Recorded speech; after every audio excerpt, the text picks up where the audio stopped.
എല്ലാവരും നിവർന്നിരിക്കോ? നട്ടല് നിവർത്തിയിരിക്കൂ. ചിന്മുദ്രയിലിരിക്കുക.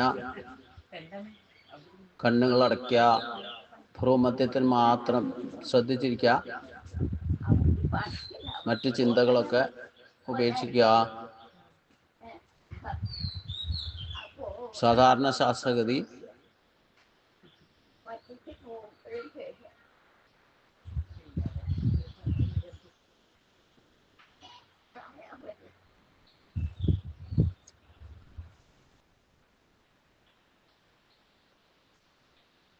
മറ്റു ചിന്തകളൊക്കെ ഉപേക്ഷിക്കുക. ഭ്രൂമധ്യത്തിൽ മാത്രം ശ്രദ്ധ. കൈകൾ തൊഴുതു പിടിക്കുക. പഞ്ചപ്രണവം.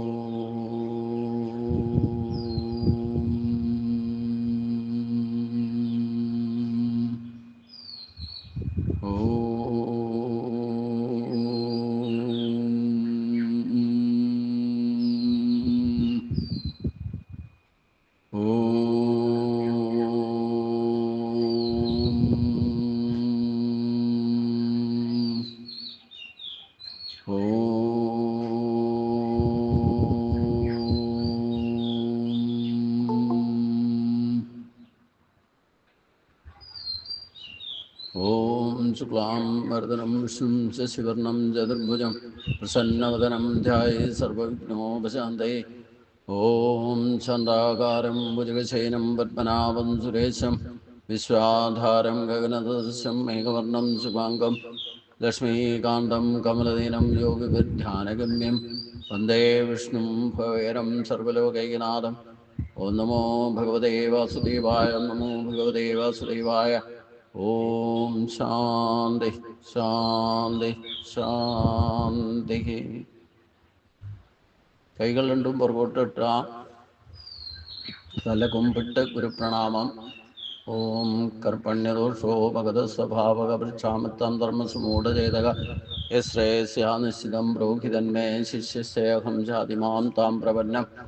ഓം നമോ ഭഗവതേ വാസുദേവായ. നമോ ഭഗവതേ വാസുദേവായ. നമോ ഭഗവതേ വാസുദേവായ.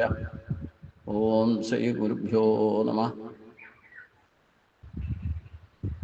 ശ്വാസം എടുത്തുകൊണ്ട് നിവർന്നിരിക്കുക. കൈകൾ രണ്ടും കൂട്ടിത്തിരുമ.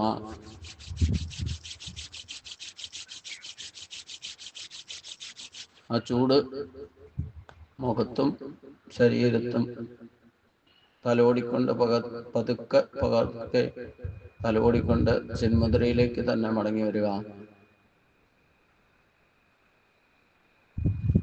പതുക്കെ പതുക്കെ കണ്ണുകൾ തുറക്കുക.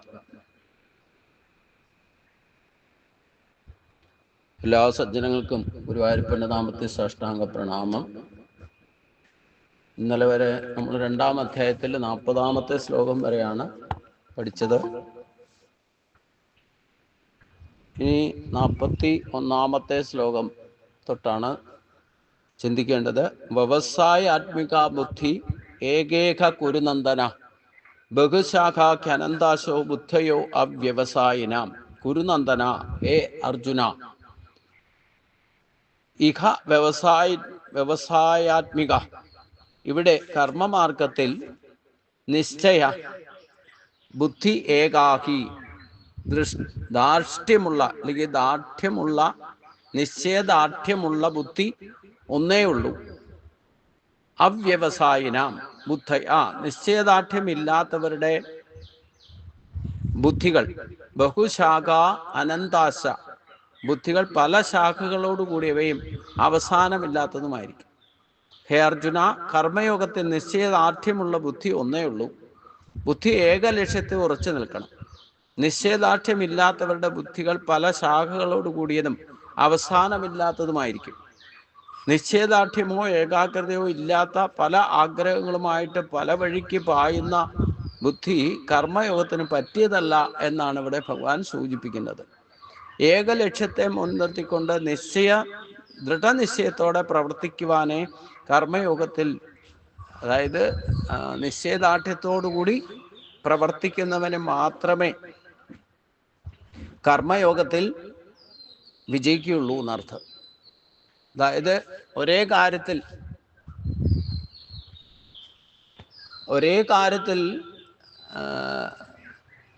ഉറച്ചു നിൽക്കുന്ന ബുദ്ധി ഉണ്ടായിരിക്കണം. ഏത് കാര്യം ചെയ്യുമ്പോഴും ഒന്നിൽ ഉറച്ച ബുദ്ധി ആയിരിക്കണം.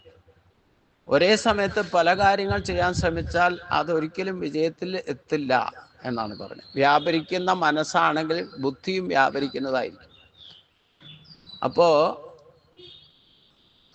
വ്യാപരിക്കുന്ന, അതായത് ഒരു കാര്യം പൂർത്തിയാക്കാതിരിക്കും, എല്ലാ ആരംഭശൂരത്വം കാണിക്കും, പലതും ചെയ്യും. ഒരേ സമയത്ത് തന്നെ പലത് ചെയ്യാൻ ശ്രമിച്ചാൽ ആ കർമ്മങ്ങളൊന്നും വിജയിക്കില്ല എന്നാണ് ഭഗവാൻ. വ്യാപരിക്കുന്ന ബുദ്ധി കർമ്മയോഗത്തിന് പറ്റിയതല്ല. നമ്മൾ തന്നെ രാവിലെ എഴുന്നേറ്റാൽ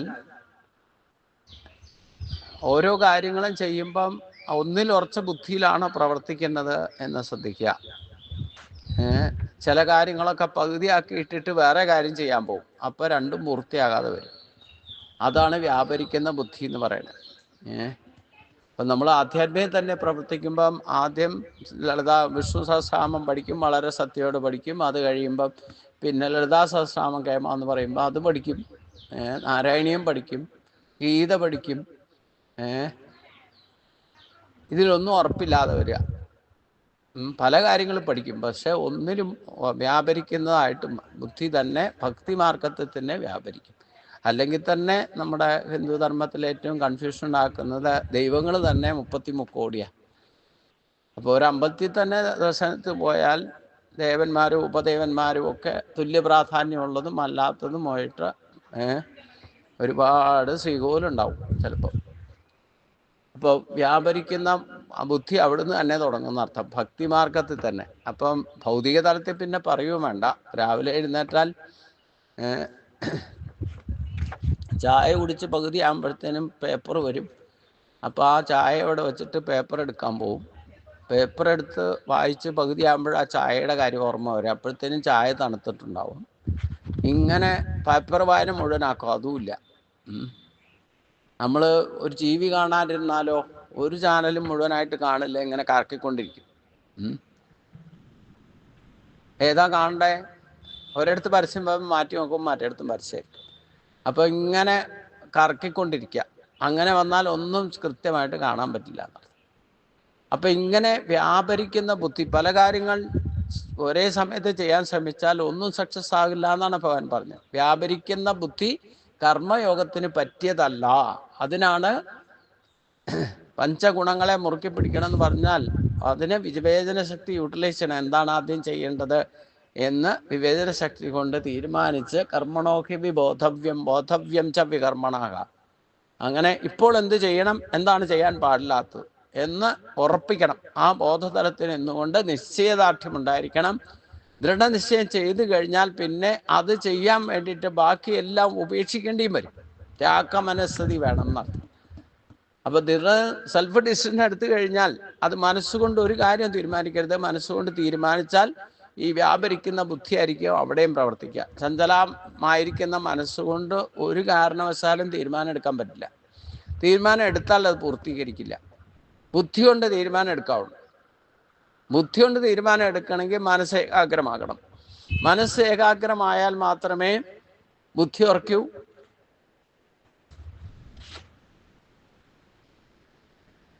ഈ പ്രശ്നം നമുക്ക് പരിഹരിക്കാൻ ദൈവിക ഈശ്വര കാര്യങ്ങൾ തന്നെ ആദ്യം ഉറപ്പുണ്ടാകണം. അപ്പോഴേ ബാക്കിയുള്ള കാര്യങ്ങളും പെർഫെക്റ്റ് ആയിട്ട് ഓട്ടോമാറ്റിക്കായി ബാക്കി ഭൗതിക കാര്യങ്ങളും നമുക്ക് ഈ ഈശ്വര കാര്യങ്ങൾ ചെയ്യാൻ തുടങ്ങിയാൽ പിന്നെ ബാക്കിയുള്ളതിനും ഇതേപോലെ ദൃഢനിശ്ചയം ചെയ്തുകൊണ്ട് ഒരു കാര്യത്തെ ശ്രദ്ധിച്ച് കൃതകൃത്യമായിട്ട് ചെയ്യാൻ സാധിക്കും. അതാണ് ഭഗവാൻ പറഞ്ഞ വ്യാപരിക്കുന്ന ബുദ്ധി കർമ്മയോഗത്തിന് പറ്റിയതല്ല. ഇനി വിവരിക്കാൻ പോകുന്ന കർമ്മയോഗത്തിൻ്റെ സാരസംഗ്രഹമാണ് ഈ ശ്ലോകം. എന്ന് പറഞ്ഞാൽ ഇനി കർമ്മയോഗത്തിലേക്കാണ് കടക്കുന്നതെന്ന് അതിനു മുമ്പ് തന്നെ പറഞ്ഞു. ആ കർമ്മയോഗം സക്സസ് ആണെങ്കിൽ അവനവൻ ചെയ്യേണ്ട കാര്യങ്ങൾ അവനവൻ ചെയ്യണം. മറ്റൊരാളെ കൊണ്ട് ചെയ്യിക്കേണ്ട കാര്യങ്ങൾ മറ്റൊരാളെ കൊണ്ട് കൃത്യമായിട്ട് ചെയ്യിപ്പിക്കണം. കൂടി ചെയ്യേണ്ട കർമ്മങ്ങളും കൃതകൃത്യമായിട്ട് ഒരേ മനസ്സോടെ ഒരേ ലക്ഷ്യത്തോടെ ആ കർമ്മേന്ദ്രിയങ്ങൾ പോലും പ്രവർത്തിക്കുന്ന ഒരേ ഭാവരാഗ താളങ്ങൾ അനുസരിച്ച് പ്രവർത്തിച്ചാലേ ആ കൂടി ചെയ്യേണ്ട കർമ്മങ്ങളും പൂർത്തീകരിക്കാൻ സാധിക്കും. അപ്പൊ നിശ്ചയദാർഢ്യമോ ഏകാഗ്രതയോ ഇല്ലാത്ത പല ആഗ്രഹങ്ങളുമായിട്ട് പല വഴിക്ക് പായുന്ന ബുദ്ധി കർമ്മയോഗത്തിന് പറ്റിയതല്ല എന്നാണ് സൂചിപ്പിക്കുന്നത്. ഏകലക്ഷ്യത്തെ മുൻനിർത്തിക്കൊണ്ട് ദൃഢനിശ്ചയത്തോടുകൂടി പ്രവർത്തിക്കുന്നവനെ കർമ്മയോഗത്തിൽ വിജയിക്കാൻ സാധിക്കുകയുള്ളൂ. അത് പ്രത്യേകം ഓർത്തിരിക്കണം. കർമ്മത്തിലൂടെ അല്ലാതെ കർമ്മത്തെ ശുദ്ധി വരുത്താൻ പറ്റില്ല എന്ന് പറഞ്ഞു. അപ്പൊ ചെയ്യുന്ന കർമ്മങ്ങളൊക്കെ ഫർദർ പിന്നീട് ബന്ധനങ്ങൾ ഉണ്ടാകാതിരിക്കാൻ ചെയ്യണമെങ്കിൽ അത് ബാക്കി വയ്ക്കാതെ ചെയ്യണം എന്നർത്ഥം. പ്രവൃത്തി മാർഗത്തിലല്ല, നിവൃത്തി മാർഗത്തിൽ കർമ്മം ചെയ്താൽ മാത്രമേ, ഒരു കർമ്മം ചെയ്താൽ അത് അതോടുകൂടി തീരണം. അതിലൊന്നും ബാക്കി ഉണ്ടാകാൻ പാടില്ല. ബാക്കി വെച്ചാൽ പ്രാരാബ്ധമാകും. അത് ചിലപ്പോൾ ജന്മത്തിന് കാരണമാണ്. അത് വാക്കുകൊണ്ടോ മനസ്സുകൊണ്ടോ ശരീരം കൊണ്ടോ കർമ്മേന്ദ്രിയങ്ങളെ കൊണ്ടോ ബാക്കി വന്നാൽ അത് കടബാധ്യതയായിട്ട് തീരുന്നത്. ഇനി 3 ശ്ലോകത്തിലൂടെ അത് നമ്മൾ ഭക്തി മാർഗത്തിൽ, വേദവൈദിക മാർഗങ്ങളിൽ പോലും നമുക്ക് വഴുതിപ്പോകാൻ സാധ്യതയുണ്ട്. അതുകൊണ്ട് അതേപ്പറ്റി ഭഗവാൻ 3 ശ്ലോകത്തിലൂടെ പറയുന്നത് വളരെ, പ്രത്യേകിച്ചും ഗീത ശരിക്ക് പഠിക്കുന്നവരെ പരമപദ പ്രാപ്തിക്ക് വേണ്ടിയിട്ടാണ്, ജീവൻ മുക്തിക്ക് വേണ്ടിയിട്ടാണ് പഠിക്കുന്നതെങ്കിൽ ഈ ഭഗവാന്റെ വേദവൈദിക കർമ്മങ്ങളിലുള്ള വിമർശനം ശരിക്കും ഉൾക്കൊണ്ടോളണം. ഇതൊക്കെ പഠിച്ചിട്ട് പിന്നെ പോയിട്ട് പെട്ടിട്ട് എന്നോട് പറയരുത് പരാതി. കാരണം അത്ര സ്പഷ്ട. നമ്മൾ പോയി പെടും, യാതൊരു സംശയമില്ല. വളരെ സൂക്ഷിച്ചില്ലെങ്കിൽ പെടും. അതുകൊണ്ടാണ് ഭഗവാൻ അതിന് സൂചന നൽകുന്നത്. ഗീതാശാസ്ത്രം ഇതാണ്, ഡയറക്റ്റ് ഈശ്വരനിലേക്ക് എത്താനുള്ള മാർഗമേ ഉപദേശിക്കുള്ളൂ. വളഞ്ഞു തിരിഞ്ഞ വഴികളൊന്നും ഭഗവാൻ പറഞ്ഞു തരില്ല. അതുകൊണ്ട് ഒറ്റ നോട്ടത്തിൽ നമുക്ക് തോന്നുമ്പോൾ ഭഗവാൻ ഈ വേദവൈദിക കർമ്മങ്ങളെയൊക്കെ വിമർശിക്കുകയാണോ എന്ന് തോന്നും. വിമർശിക്കുകയല്ല, അത് നമുക്ക് തുടക്കക്കാർക്കേ വേണ്ടൂ. ഗീത പഠിച്ചു കഴിഞ്ഞാൽ പിന്നെ ഈ വ്യാപരിക്കുന്ന ബുദ്ധി പ്രവർത്തിക്കരുത്. അത് ഭക്തി മാർഗത്തിൽ പോലും, വേദവൈദിക കർമ്മങ്ങളിൽ പോലും നമ്മൾ വഴുതി പോകാൻ ഇടവരും, വ്യാപരിക്കാൻ ഇടവരും. അവിടെയും പോയി കുറച്ച് ചെയ്യും, ഇവിടെയും ചെയ്യും, ആ പൂജയും കഴിക്കും, ഈ പൂജയും കഴിക്കും, ആ പരിഹാരവും ചെയ്യും, ഈ പരിഹാരവും ചെയ്യും. ഒരിടത്തും ഉറക്കാത്ത അവസ്ഥയില്ല. തൽക്കാലത്തേക്ക് ചിലപ്പോൾ സമാധാനമൊക്കെ കിട്ടിയെന്നിരിക്കും, ശാശ്വതമായ ശാന്തി സമാധാനവും കിട്ടാതെ വരാൻ കാരണം ഈ വ്യാപരിക്കുന്ന ബുദ്ധി ഉള്ളത് കൊണ്ടാണ്. അതുകൊണ്ട് ഈ 3 ശ്ലോകങ്ങൾ പ്രത്യേകം നോട്ട് ചെയ്യണം. യാമിമാം പുഷ്പിതാം വാചം പ്രവദന്തി വിപശ്ചിതഃ വേദവാദ രഥപാർത്ത നാനി ദസ്തീതിവാദിന കാമാത്മന സ്വർഗപര ജന്മകർമ്മ ഫലപ്രദാം ക്രിയാവിശേഷബഹുലാം ഭോഗൈശ്വര്യഗതിം പ്രതീം ഭോഗൈശ്വര്യ പ്രസക്താനാം തയാ അപഹൃതചേതസാം വ്യവസായാത്മിക ബുദ്ധി സമാധൗ ന വിധീയതേ. കാമാത്മന സ്വർഗപര അവിപശ്ചതി. കാമ്യ കർമ്മങ്ങൾ, അഥവാ ഈ ആത്മാക്കളും സ്വർഗപ്രാപ്തി പരമലക്ഷ്യം എന്ന് കരുതുന്നവരുമായിരിക്കുന്ന മൂഢബുദ്ധികൾ എന്ന് പറഞ്ഞ ശ്രദ്ധിക്കുക. ഭോഗൈശ്വര്യഗതിയും പ്രതി, പലവിധ ഭോഗ ഐശ്വര്യ പ്രാപ്തിക്ക് വേണ്ടിയിട്ട്, അഥവാ ഭൗതിക ഭോഗസുഖങ്ങൾക്ക് വേണ്ടിയിട്ട് ജന്മകർമ്മ ഫലപ്രദ, പുനർജന്മം എന്ന കർമ്മഫലത്തെ നൽകുന്ന, ഭോഗൈശ്വര്യ പ്രാപ്തിക്ക് വേണ്ടിയിട്ട് പുനർജന്മം എന്ന കർമ്മഫലത്തെ നൽകുന്ന ക്രിയാവിശേഷ ബഹുല, പലതരം ക്രിയാവിശേഷങ്ങളെയും യാം ഇമാം പുഷ്പിതാം, യാതൊരു പുഷ്പതുല്യമായിരിക്കുന്ന വാചം പ്രവദന്തി, ഫലമില്ലാത്ത വാക്കിനെ പറയുന്നുവോ ഭോഗൈശ്വര്യ പ്രസക്താനാം, ഭോഗൈശ്വര്യകളിൽ അമിത ആസക്തരായ അവർക്ക് സമാധൗ വ്യവസായാത്മിക, ഏകാഗ്രതയിൽ നിശ്ചയമായ സ്വരൂപമായിരിക്കുന്ന ബുദ്ധി ന വിധീയതേ, ബുദ്ധി ഉണ്ടാവുകയില്ല എന്ന് പറഞ്ഞാൽ എന്താ അർത്ഥം? ഹേ അർജുന, വേദത്തിന്റെ അർത്ഥവാദത്തിൽ താല്പര്യം, അതിന് അപ്പുറം മറ്റൊന്നുമില്ലെന്ന് വാദിക്കുന്നവരും കാമികളെന്ന് പറഞ്ഞാൽ ആഗ്രഹിക്കുന്നവര്, അതായത് ഫലപ്രാപ്തി ആഗ്രഹിക്കുന്നവര്, അവിടെ പറയുന്ന സ്വർഗപ്രാപ്തിയാണ് പരമലക്ഷ്യം.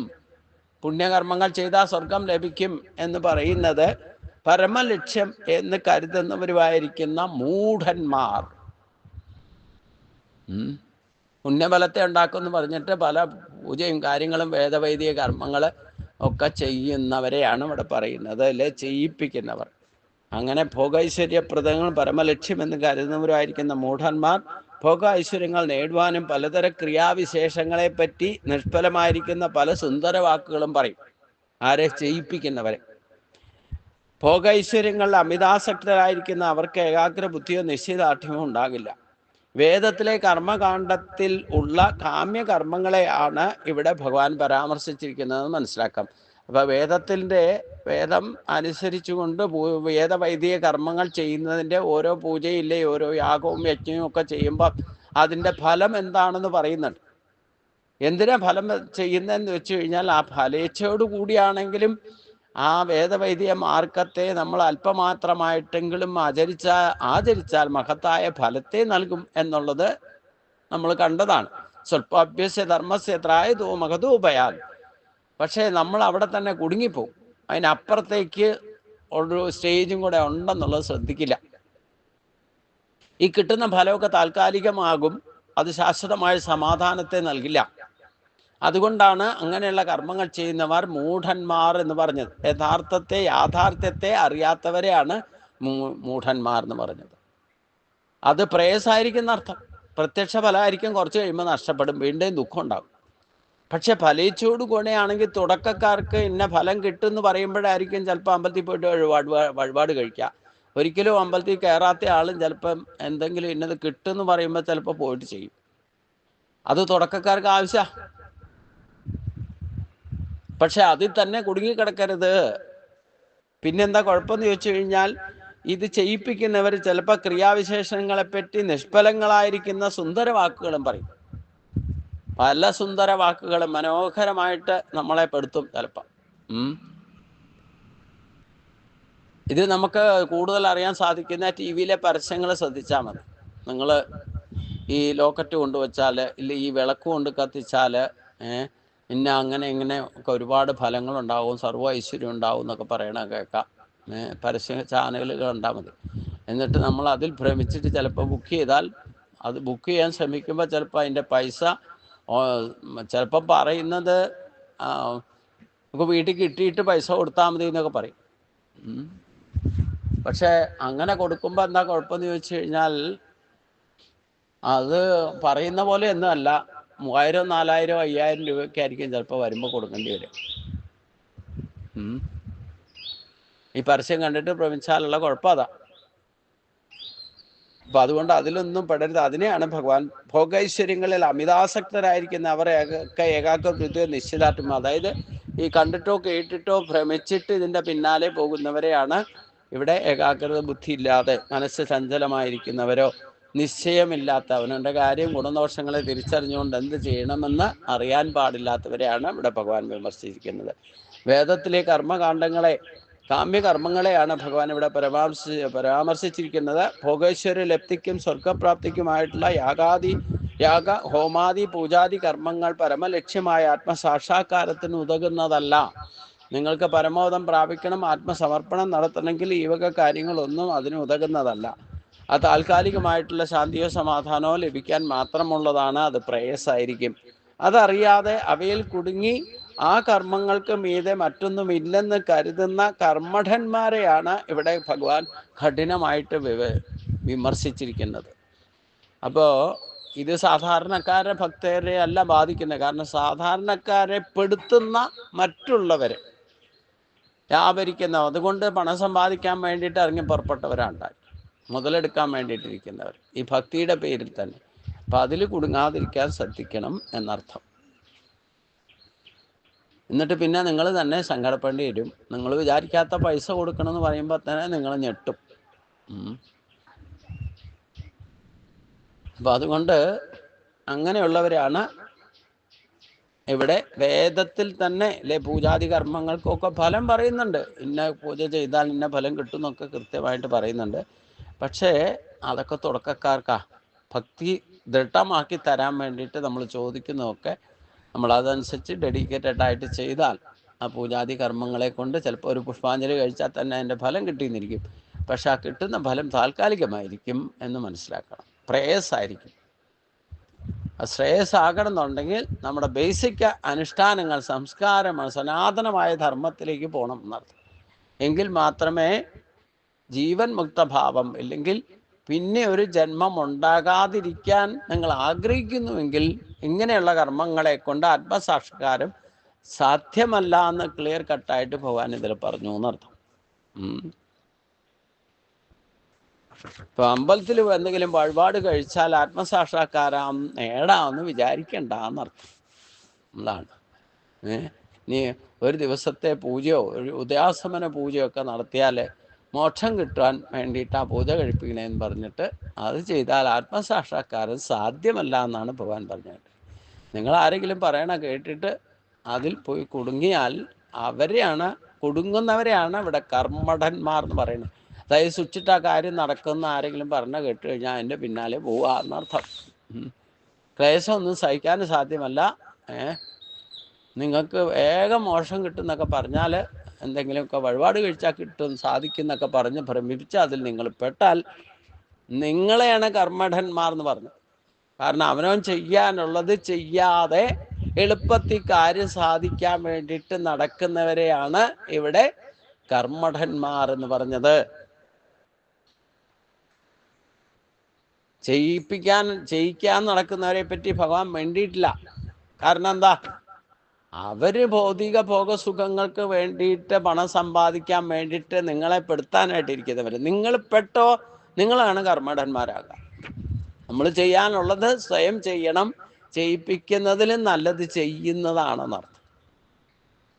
നമ്മൾ കർമ്മഠന്മാർ പറഞ്ഞാൽ നമ്മൾ സ്വയം ചെയ്യാൻ മടിയുള്ളവര്, എന്നാൽ എളുപ്പം കാര്യമൊക്കെ സാധിക്കണമെന്നും ആഗ്രഹമുണ്ട്. അതുകൊണ്ട് അത് പ്രത്യേകം ശ്രദ്ധിക്കണം എന്നർത്ഥം. അപ്പോ എന്തുകൊണ്ട് അതിൽ പോയി പെടുന്നത്?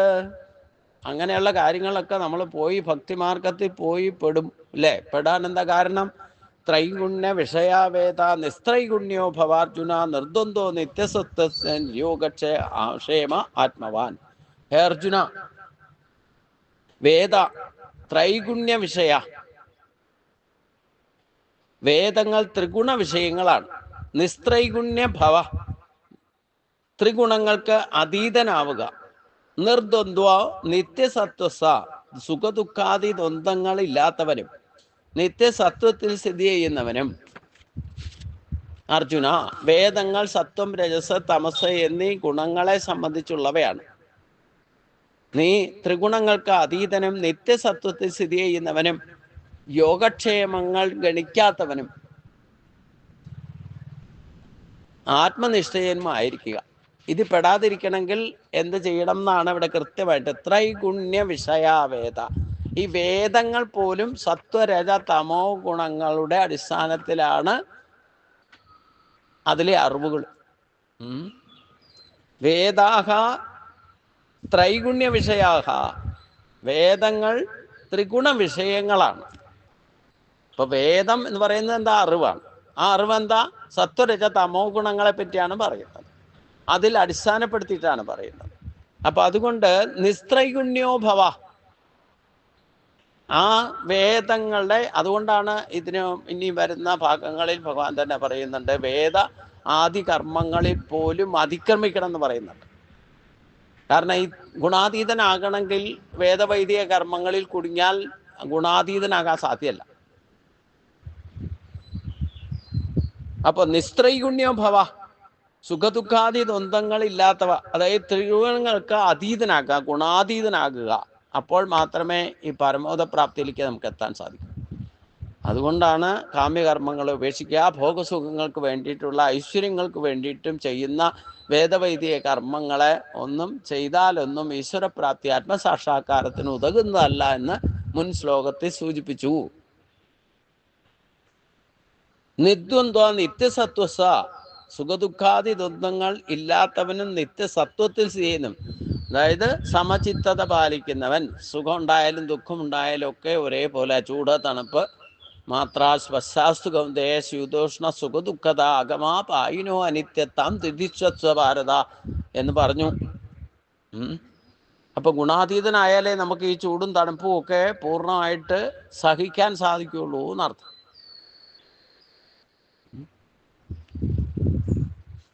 ത്രിഗുണങ്ങൾക്ക് അതീതനാകുക, സുഖദുഃഖാദി ദ്വന്ദ്ങ്ങൾ ഇല്ലാത്തവനാകുക, നിത്യസത്വത്തിൽ സ്ഥിതി ചെയ്യുന്നവനാകുക. എന്നാ വേദങ്ങളോ? വേദങ്ങൾ ത്രിഗുണ വിഷയങ്ങളാണ്. അതുകൊണ്ടാണ് അത് ഫലപ്രാപ്തിയെ പറ്റി പറയുന്നുണ്ട്. ഇന്ന യാഗം ചെയ്താൽ, ഇന്ന യജ്ഞം ചെയ്താൽ, ഇന്ന പൂജ ചെയ്താൽ ഇന്ന ഫലം എന്ന് കൃത്യമായിട്ട് വേദം നമുക്ക് പറഞ്ഞു തരുന്നുണ്ട്. അപ്പൊ ആദ്യ കാലഘട്ടത്തിലൊക്കെ നമ്മൾ ഭക്തിയിലേക്ക് വരുമ്പോൾ ഫലേച്ഛയോടു കൂടിയാണെങ്കിൽ ഇത്തരം കാര്യങ്ങൾ ചെയ്യുന്നത് നമുക്ക് ഭക്തിയിൽ ദൃഢതയുണ്ടാകാൻ അത്യന്താപേക്ഷിതമാണ് താനും. നിത്യോഗക്ഷേമ, യോഗക്ഷേമങ്ങൾ ഇല്ലാത്തവനും ആത്മാവാൻ, ആത്മനിഷ്ഠനുമായിരിക്കാൻ ശ്രമിക്കുക എന്നാണ് പറയുന്നത്. അതായത് അർജുന, വേദങ്ങൾ സത്വരജ തമോ ഗുണങ്ങളാൽ ബന്ധിക്കപ്പെട്ടു നിൽക്കുന്നു എന്നീ ഗുണങ്ങളെ സംബന്ധിച്ചുള്ളവയാണ്. നീ ത്രിഗുണങ്ങൾക്ക് അതീതനും നിത്യസത്വത്തിൽ സ്ഥിതി ചെയ്യുന്നവനും യോഗക്ഷേമങ്ങൾ ഗണിക്കാത്തവനും ആത്മനിഷ്ഠനുമായിരിക്കുക. ആത്മാവിന്റെ സ്ഥിതി എന്താന്ന് ചോദിച്ചു കഴിഞ്ഞാൽ, ആത്മാവ് ശരിക്കും ഗുണാതീത ഭാവത്തിൽ വർത്തിക്കുന്ന, നമുക്ക് ശരീരത്തിലേക്ക്, പ്രകൃതിയിൽ നിന്ന് ശരീരത്തിലേക്ക് ആ ജീവശക്തി വ്യാപനം ചെയ്യുമ്പോഴാണ് ഈ ശരീരത്തിൻ്റെതായ സത്വരജ തമോ ഗുണങ്ങൾ ജീവനങ്ങളെ ബാധിക്കുന്നത്.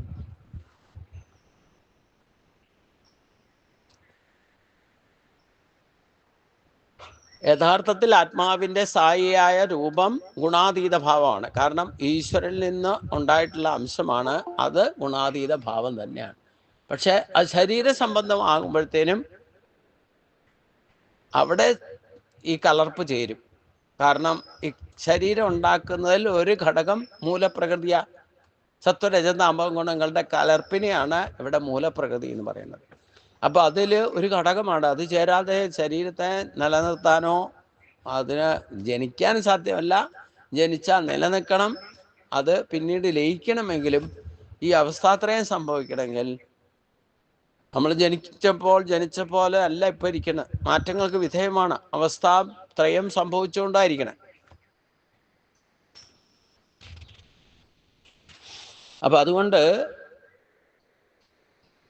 നമ്മൾ ഈശ്വരപ്രാപ്തിക്ക് ആഗ്രഹിക്കുന്നവര് ഗുണാതീത ഭാവത്തിലേക്ക് എത്തണം എന്നാണ് പറഞ്ഞത്.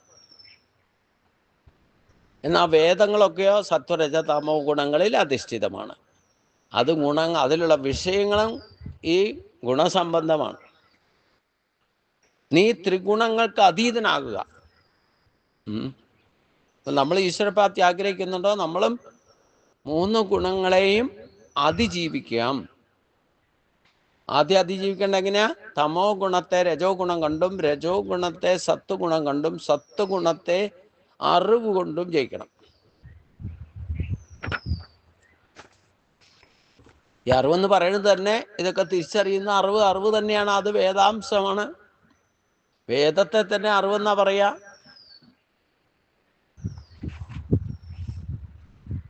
അത് നിത്യസത്വത്തിലുള്ളതാണ്. പക്ഷെ അത് മറിഞ്ഞിരിക്കുന്നു. ഗുണഫലങ്ങളെ നോക്കുമ്പോൾ വേദത്തിന് ഗുണാതീത ഭാവം ഉണ്ടെന്ന് പോലും, അല്ലെങ്കിൽ നമ്മുടെ ആത്മാവിന് ഗുണാതീത ഭാവം ഉണ്ടെന്നുള്ള ചിന്ത തന്നെ നമുക്ക് ഉണ്ടാകാതിരിക്കും എന്നർത്ഥം. അപ്പൊ നിത്യസത്വത്തിൽ അത് മനസ്സിലാക്കിയിട്ട് ആ ആത്മഭാവത്തിൽ, അതാണ് നിത്യസത്വത്തിൽ സ്ഥിതി ചെയ്യുക എന്ന് പറഞ്ഞത്. അങ്ങനെ സ്ഥിതി ചെയ്താലാണ് യോഗക്ഷേമങ്ങൾ ഗണിക്കാത്ത ഈ വരവും പോക്കും, ഇല്ലെങ്കിൽ ഈ ചൂട് തണുപ്പ്, ലാഭം നഷ്ടം, ജയം പരാജയം, ഇങ്ങനെയുള്ള കാൽക്കുലേഷൻസ് ഒക്കെ നിയന്ത്രിതമായി തീരും. അതാണ് ലക്ഷ്യം. അപ്പോഴാണ് ഗുണാതീത ഭാവത്തിലേക്ക് എത്തുക. ന്യൂട്രലൈസ് ചെയ്യുക എന്ന് പറയും. അതാണ് ആത്മസാക്ഷാത്കാരത്തിന് ഉതകുന്നതായിട്ട് ഭവിക്കുക.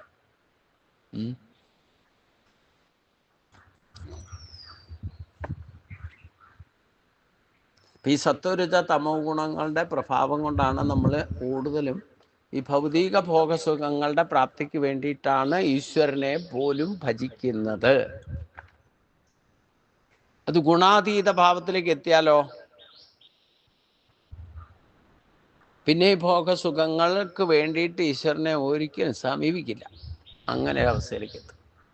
പിന്നെ സമീപിക്കുന്നതൊക്കെ മോക്ഷമാർഗത്തിനായിരിക്കും. അങ്ങ് എപ്പോൾ പക്വ വരുന്നോ അപ്പോഴാണ് യഥാർത്ഥ ഡെഡിക്കേഷൻ നമുക്കുണ്ടാവുള്ളൂ. ഇല്ലെങ്കിൽ ഒക്കെ ഫലേച്ഛയോടുകൂടിയായിരിക്കും കർമ്മം ചെയ്യുക. അത് ബ്രാഹ്മണര് ഈശ്വരനെ പൂജിക്കുന്ന പോലും ഫലം ഇച്ഛിച്ചുകൊണ്ടാണ്.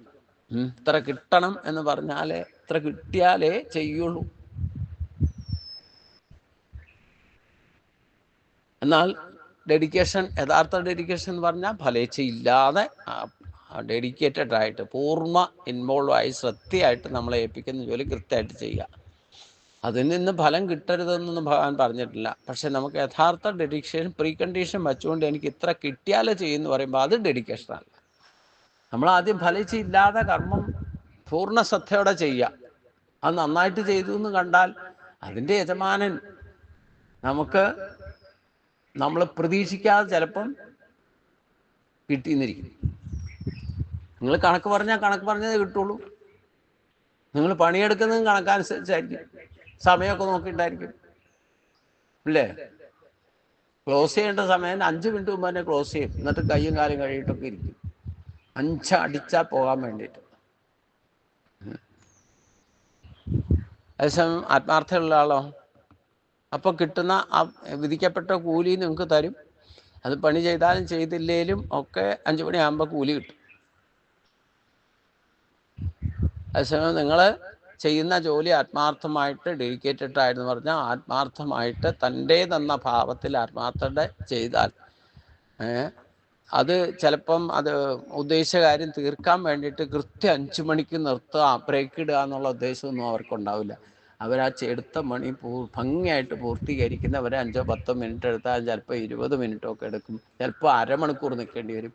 അങ്ങനെയൊക്കെയാണ് പൂർത്തീകരിച്ചിട്ട് പോകുന്ന സമയത്ത് നിങ്ങൾക്ക് യജമാനൻ നിങ്ങൾ പ്രതീക്ഷിക്കാതെ കൂലി തന്നിരിക്കും. നിങ്ങൾ നന്നായിട്ടാണ് കർമ്മം ചെയ്തതെങ്കിൽ എത്രയാണോ കൂലി പറഞ്ഞത് അതിൽ കൂടുതൽ ചിലപ്പോൾ കിട്ടിയെന്നിരിക്കും.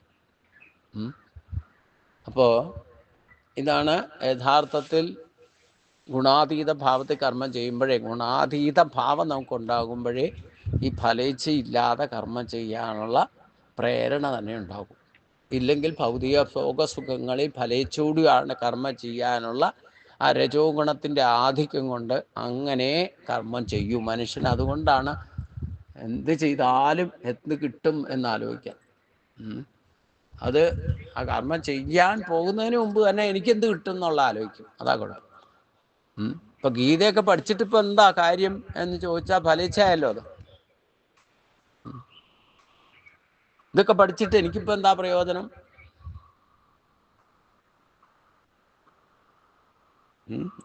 വിശപ്പ് മാറുമോ? ചിലർ ചോദിക്കും. ഗീതാചാനമൊക്കെ പഠിച്ചിട്ടിരുന്നാൽ വിശപ്പ് മാറും. വിശപ്പൊന്നും മാറില്ല എന്ന് മാത്രമല്ല, വിശക്കുകയും ചെയ്യും.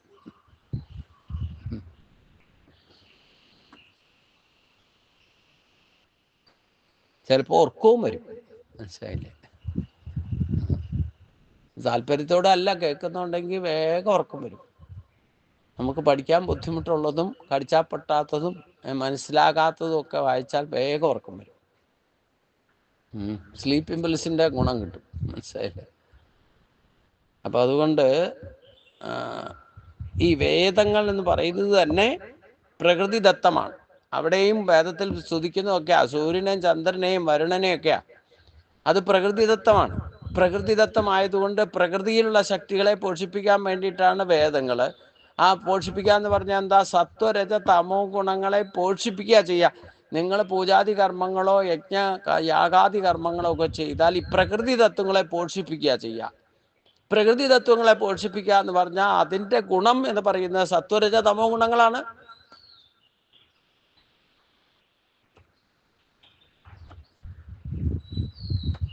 ആ ഗുണങ്ങൾക്ക് അതീതനാകണം. ഇല്ലെങ്കിൽ നിങ്ങൾക്ക് ഈ പ്രകൃതിക്ക് അടിമയായി പോകും. ഇന്നലെ വാസുദേവരും കംസനും തമ്മിലുള്ള സംവാദത്തിൽ ഈ ശരീരത്തിൻ്റെ പ്രവർത്തനങ്ങൾക്ക് നീ അടിമയായി പോകരുത് എന്ന് വസുദേവര് കംസനോട് പറയുന്നുണ്ട്. അതിനെന്താ കാരണം? ഈ ശരീര സംബന്ധമായിരിക്കുന്ന ഈ പ്രകൃതി തത്വം സത്വരജ തമോങ്ങളുടെ പിടിയിൽപ്പെട്ടാൽ നമ്മൾ ശരീരത്തിൻ്റെ ഇന്ദ്രിയ ഭോഗസുഖങ്ങളൊക്കെ അനുഭവിക്കുന്ന ശരീരത്തിലൂടെ ആണല്ലോ. അപ്പം ശരീരത്തിൻ്റെ അടിമയായിപ്പോയി, ഞാൻ എൻ്റെ എന്നുള്ള ഭാവം വരും.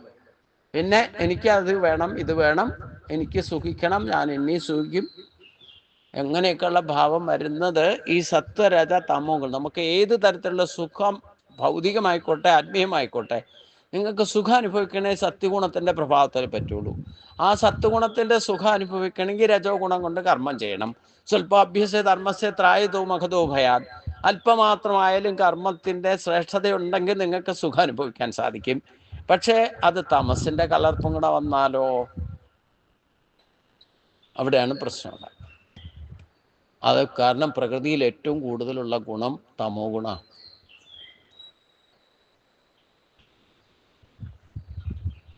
അതുകൊണ്ടാണ് നമുക്ക് ഒരേപോലെ പണിയെടുക്കാനും പറ്റാത്തത്. രാവിലെ എഴുന്നേറ്റാലേ 12 മണി വരെ ചെയ്യാൻ പറ്റുന്ന ജോലി അത് കഴിഞ്ഞ് ചെയ്യാൻ പറ്റില്ല. എത്ര ആരോഗ്യമുള്ളവർക്കും ഭക്ഷണം കഴിഞ്ഞാൽ പിന്നെ തമസ് കൂടുതൽ ബാധിക്കും. അതുകൊണ്ട് ഈ ഗുണങ്ങളെ സംബന്ധിച്ചുള്ളതാണ് വേദങ്ങൾ പോലും, വേദകർമ്മങ്ങളും അതിൻ്റെ ഫലവും എല്ലാം സത്വരജ തമോ ഗുണങ്ങൾക്ക് അനുസൃതമായിരിക്കും. അതുകൊണ്ട് ആത്മസാക്ഷാത്കാരം ലക്ഷ്യമാക്കിയിട്ടുള്ള ഏതൊരു മനുഷ്യനും എന്ത് ചെയ്യണം? ത്രിഗുണങ്ങൾക്ക് അതീതനും നിത്യസത്വത്തിൽ, സത്വം എന്ന് പറഞ്ഞാൽ നമ്മുടെ ആത്മസ്വരൂപത്തിൽ സ്ഥിതി ചെയ്യുന്നവനും ആയിട്ട് മാറണം. പിന്നെ യോഗോക്ഷേമം ഒന്നും കഴിക്കേണ്ട ആവശ്യമൊന്നുമില്ല. ആ യോഗക്ഷേമം എന്ന് പറയുന്നത് ഫലേച്ഛയാണല്ലോ, ഫലമാണ്. അതുകൊണ്ട് ആ പുണ്യപാപങ്ങളോ യോഗക്ഷേമങ്ങളോ ഒന്നും നോക്കേണ്ടതായിട്ടില്ല. ആത്മാവിൽ മാത്രം നിഷ്ഠ ഉറപ്പിച്ച് പ്രതിഷ്ഠിതമായിട്ടിരിക്കുക, ആത്മബോധത്തോടു കൂടിയിരിക്കുക എന്നർത്ഥം. യാവാനർത്ഥ ഉദപാനെ സമൃദ്ധ സംപ്ലതോദകേ താവാൻ സർവേഷു വേദേഷു ബ്രാഹ്മണസ്യ വിജാനത.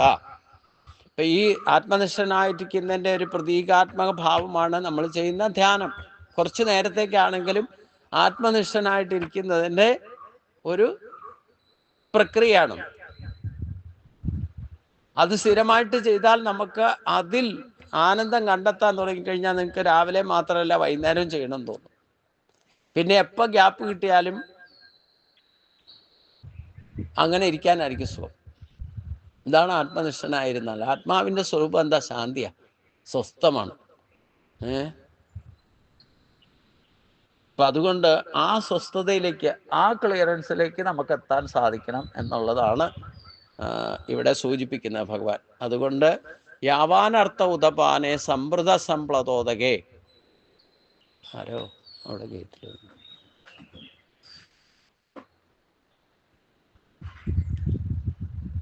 യാവാനർത്ഥ ഉദപാനെ, ബ്രഹ്മനിഷ്ഠനായിരിക്കുക എന്ന് പറഞ്ഞാൽ എന്താ ഉദ്ദേശം? യാവാനർത്ഥ ഉദപാനെ സമൃദ്ധ സംപ്ലതോദകേ താവാൻ സർവേഷു വേദേഷു ബ്രാഹ്മണസ്യ വിജാനത. യാവാനർത്ഥ ഉദപാനെ സമൃദ്ധ സംപ്ലതോദകേ താവാൻ സർവേഷു വേദേഷു ബ്രാഹ്മണസ്യ വിജാനത. സർവൃത എന്ന് പറഞ്ഞാൽ എല്ലായിടത്തും ജലം നിറഞ്ഞു നിൽക്കുന്നു എങ്കിൽ,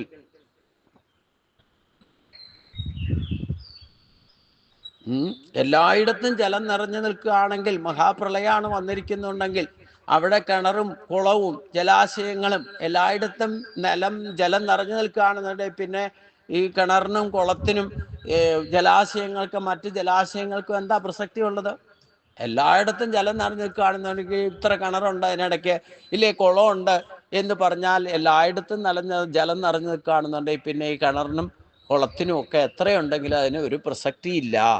അതാണ് പറഞ്ഞത്. നമ്മൾ ബ്രഹ്മനിഷ്ഠനായി കഴിഞ്ഞാൽ, ബ്രഹ്മം എന്താണെന്ന് അറിഞ്ഞു കഴിഞ്ഞാൽ, ഈശ്വര ശക്തി എന്താണെന്ന് മനസ്സിലായാൽ, പിന്നെ ഈ പല സ്ഥലത്തും പലതും പല രൂപങ്ങളും ഭാവത്തിലും 33 കോടി ഭാവത്തിലും 33 കോടി ദൈവതങ്ങളെയും കണ്ടാലും ഒക്കെ ഒരുപോലെയാണെന്നർത്ഥം. ഓരോപോലെ ആകണം. ബ്രഹ്മനിഷ്ഠ ബ്രഹ്മനിഷ്ഠ കൈവന്നു കഴിഞ്ഞാൽ പിന്നെ അതായിരിക്കും അതിൻ്റെ. വേദങ്ങളിലെ കർമ്മകാണ്ഡത്തെ ആണ് ഇവിടെ പരാമർശിക്കുന്നത്. കാമ്യകർമ്മങ്ങളുടെ ഫലം താൽക്കാലികവും അപൂർണവുമാണ്. ആത്മാനുഭൂതിയായിട്ട് ശാശ്വതവും പൂർണ്ണവുമായിരിക്കും. അപ്പോൾ ആത്മബോധം നമുക്ക് ഉണ്ടാക്കാൻ വേണ്ടിയിട്ടാണ്, തുടക്കക്കാർക്കാണ് ഈ വേദവൈദിക കർമ്മങ്ങളും പൂജാതി കർമ്മങ്ങളും യജ്ഞങ്ങളും യാഗങ്ങളും ഈ ഹിന്ദു ധർമ്മത്തിലുള്ള 33 കോടി ദേവതാ സങ്കല്പവും പരമമായത് എന്തെന്ന് അറിയുന്നതിന് വേണ്ടിയിട്ടാണ്. നിങ്ങൾ പല വഴിയിലൂടെ പോയാലും നമ്മളെല്ലാവരും എത്തിച്ചേരുന്ന ഒന്നതിലായിരിക്കണം. ഒന്നിൽ എത്തിച്ചേർന്നാൽ അവിടെയാണ് ബ്രഹ്മാനന്ദം, ബ്രഹ്മാനുഭൂതി ഉണ്ടാകുക എന്നർത്ഥം.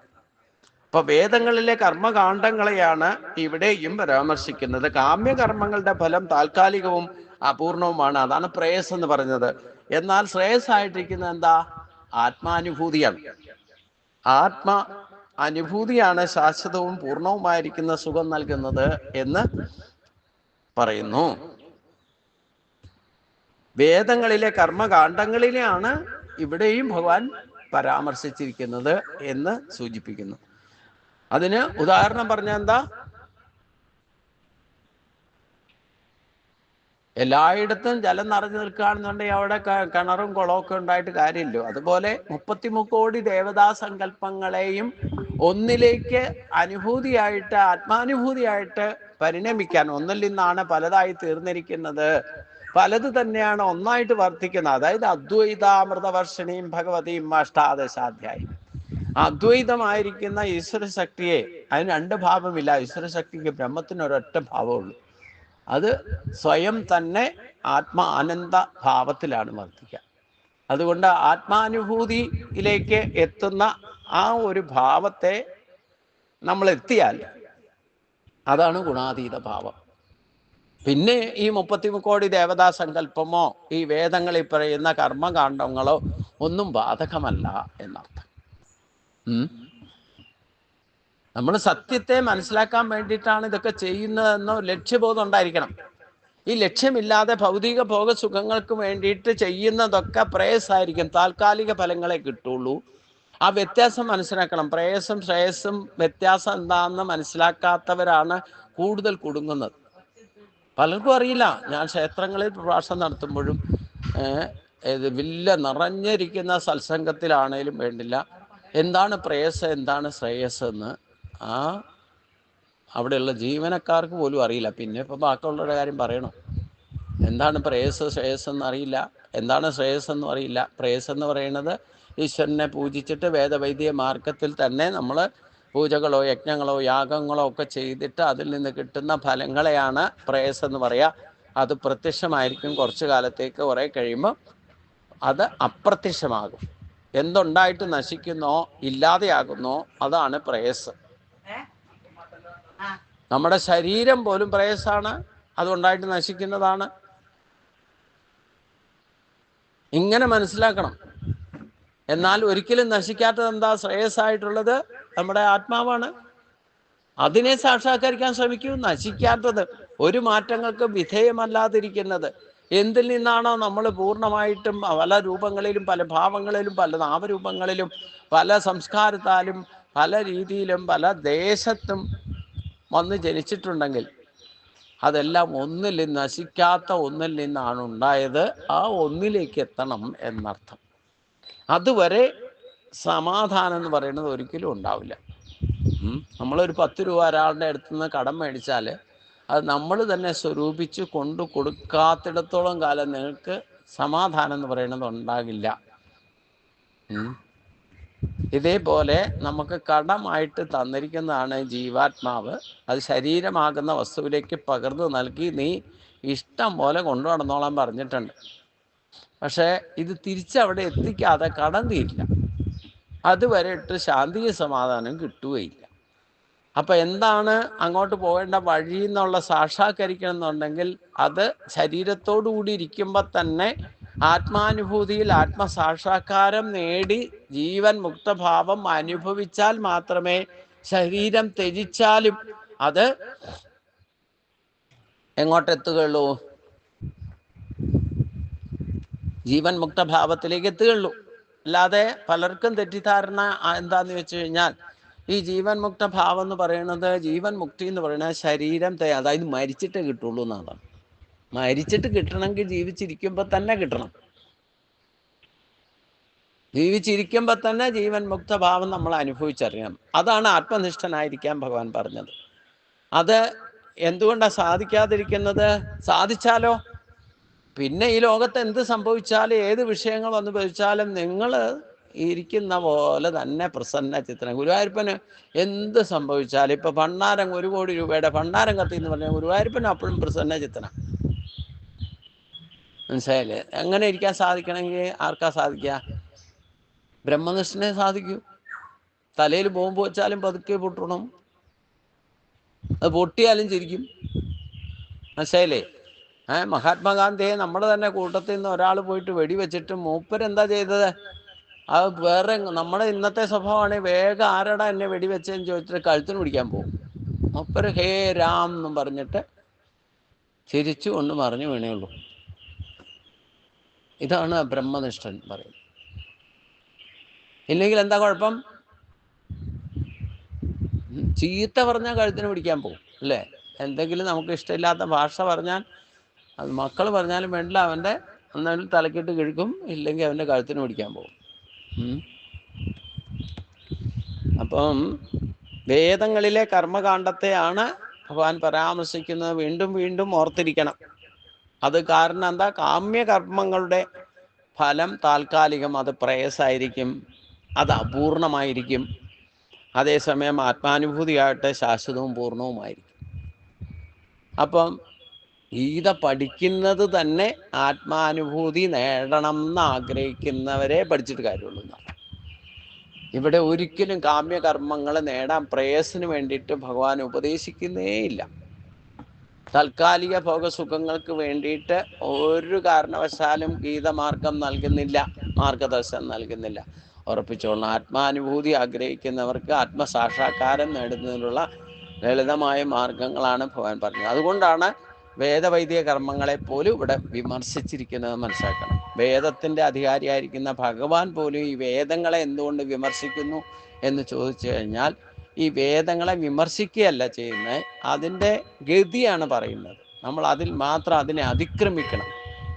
നമുക്ക് അധികവും സൽഗതി കിട്ടാത്തതിൻ്റെ പ്രധാന കാരണം ഈ ക്ഷേത്രങ്ങളും സത്സംഗങ്ങളും സപ്താഹങ്ങളും ഒക്കെ നടത്തിയിട്ടും തീർത്ഥാടനം നടത്തിയിട്ട്, ഇപ്പോൾ കുറേ തീർത്ഥാടനം ഇഷ്ടം പോലെ നമുക്ക് വാഹന സൗകര്യമൊക്കെ വന്നതിന് ശേഷം. പണ്ടതുമില്ല. കാശിക്ക് പോകണമെന്ന് വെച്ചാൽ നടന്നു പോകണം എന്ന് മാത്രമല്ല, കാശിക്ക് പോവുക എന്ന് പറഞ്ഞാൽ കുടുംബത്തിൽ നിന്ന് യാത്ര പറഞ്ഞാൽ ആത്മപിണ്ഡം വരെ വച്ചിട്ടാ പോവുക, പിന്നെ തിരിച്ചു വരില്ല എന്നാണ് സങ്കല്പം. പക്ഷെ ഇപ്പൊ പോയാൽ എന്താ? ദാ പോയി ദാ വന്നു, അങ്ങനെയാ. എവിടെ വേണേലും പോയിട്ട് വരാം. വിദേശത്തേക്ക് വരെ ഇപ്പൊ ടൂറ് തുടങ്ങിയിട്ടുണ്ട്. പണ്ട് ഇവിടെ ഈ കേരളത്തിലോ, ഇല്ലെങ്കിൽ കേരളത്തിൽ തന്നെ ഞാനൊക്കെ പഠിക്കുന്ന കാലത്ത് കേരളത്തിൽ തന്നെ ആകെ ഒരു എക്സ്കർഷൻ പോയിട്ട് ടൂർ പോയതായിട്ട് ഓർക്കണം അല്ലേ? സൗകര്യങ്ങൾ കൂടിയപ്പം നമുക്ക് ദൂരമൊന്നും പ്രശ്നമല്ലാതെയായി. പക്ഷേ ഈശ്വരൻ്റെക്കുള്ള ദൂരം വേറെ 2 അങ്കുലം, ഒരു ഫ്ലൈറ്റും കയറി പോകണ്ട, 2 അങ്കുലം ദൂരത്തിലാണ് ഭഗവാൻ ഇരിക്കണം, നമ്മുടെ ഉള്ളിൽ തന്നെ ഇരിക്കുന്നത്. ഞാൻ പറഞ്ഞല്ലോ, ഞാനും എൻ്റെയും 2 കുറ്റി അടിച്ചിട്ട് അത് മുറുക്കി പിടിച്ചോണ്ടിരിക്കുക. 2 കൈയും, ഒരു കൈയ്യ് ഞാനിലും പിടിച്ചേക്കാം, ഒന്ന് എൻ്റെയിലും പിടിച്ചേക്കാം. അത് രണ്ടും ഒന്ന് പിടുത്തം വിടണ്ടേ? പിടുത്തം വിട്ടാ വീണു പോകുന്ന പേടി, അതാണ്.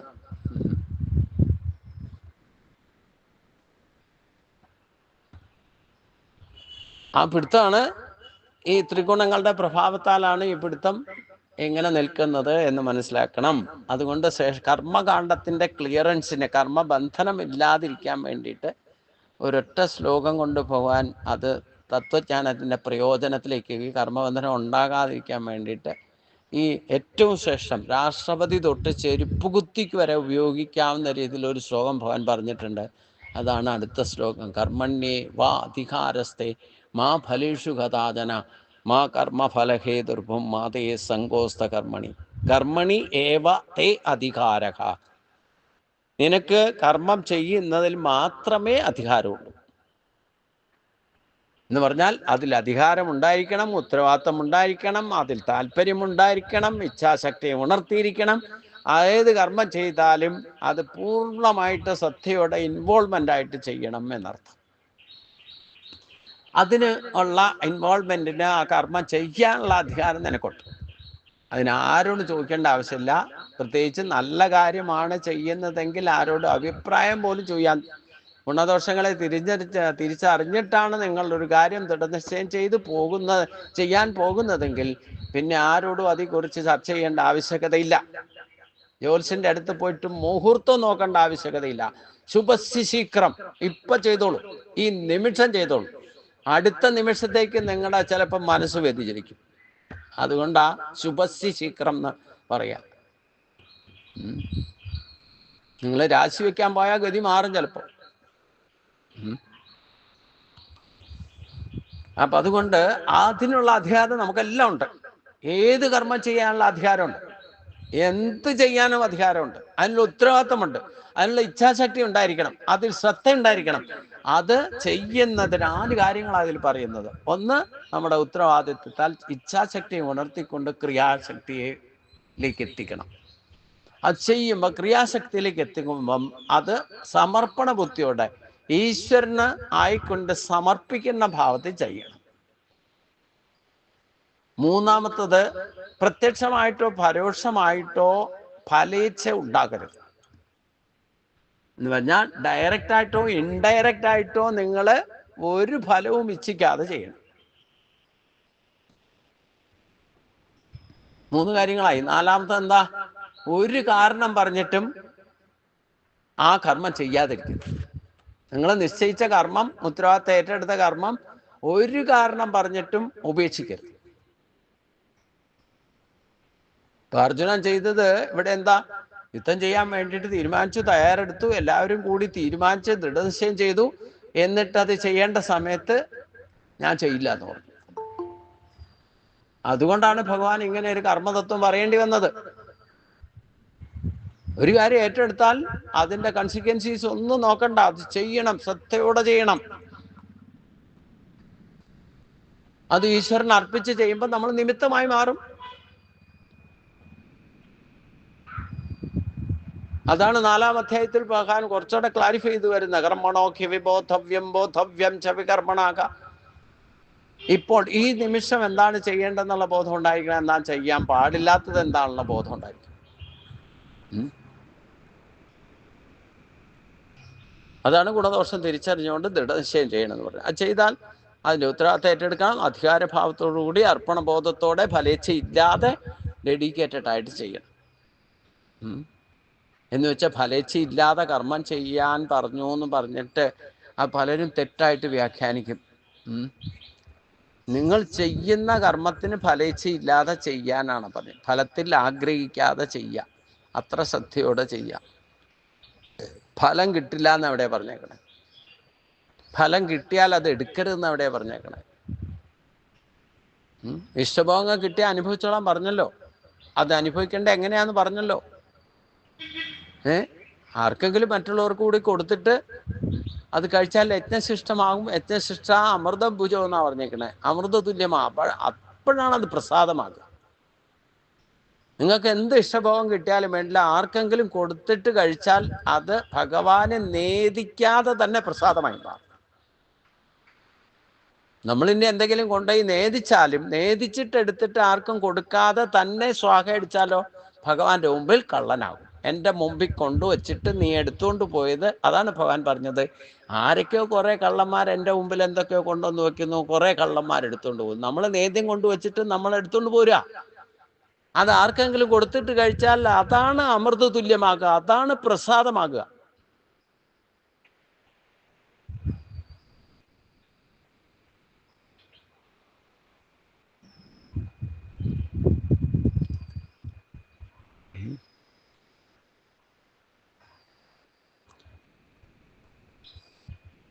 ഇനിയിപ്പം പ്രസാദം ഊട്ട് കഴിപ്പിച്ചു, നിങ്ങൾ ദാനമായിട്ട് കുറേ ദാനം കൊടുത്തിട്ട് ഇഷ്ടം പോലെയുള്ള ഒരു അന്നദാനം കൊടുത്തു എന്ന് പറഞ്ഞിട്ട് അത് നിങ്ങളുടെ പേരെഴുതി വെച്ചോ, എൻ്റെ പേര് പറയണമെന്ന് പറഞ്ഞോ, അത് ഡെഡിക്കേഷൻ അല്ല. അവിടെ വകുപ്പ് മാറും, കർമ്മത്തിൻ്റെ ഗതി മാറും. നിങ്ങൾ ചെയ്യുന്ന ദാനമൊക്കെ അന്നദാന ചെയ്യണമെന്ന് പറയും, പക്ഷേ അവിടെ ഡെഡിക്കേഷൻ ഫലേച്ഛയോട് കൂടി ആയിപ്പോയി. എൻ്റെ പേരും പ്രശസ്തി അറിയണം എന്ന് പറയുമ്പോൾ അവിടെ പ്രത്യക്ഷമായിട്ട് ഒന്നും പൊതിഞ്ഞുകെട്ടിയൊന്നും തരുന്നൊന്നുമില്ല. പക്ഷെ അവിടെ അഹങ്കാരം, ബലം, ദർപ്പം, കാമം, ക്രോധം, ഈ രജോ ഗുണത്തിൻ്റെ ആധിക്യമൊക്കെ അവിടെ വ്യാപിക്കും. അപ്പോൾ യഥാർത്ഥ ഫലം കിട്ടാതെ വരും.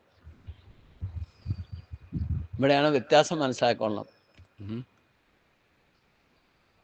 നിങ്ങൾ അമ്പലത്തിലേക്ക് എന്തെങ്കിലും ദാനം ചെയ്താലേ എൻ്റെ പേരും പ്രശസ്തിയും പേപ്പറിലും ഒക്കെ വരണം, ഇല്ലെങ്കിൽ എൻ്റെ പേര് നോട്ടീസിൽ വരണം എന്നൊക്കെ പറഞ്ഞു കഴിഞ്ഞാൽ അത് ഡെഡിക്കേഷൻ അല്ല എന്നർത്ഥം. കർമ്മത്തിൻ്റെ ഗതി മാറും.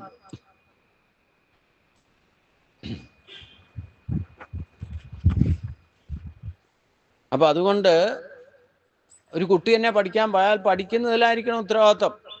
അത് ഡെഡിക്കേറ്റഡ് ആയിട്ട് പഠിക്കണം.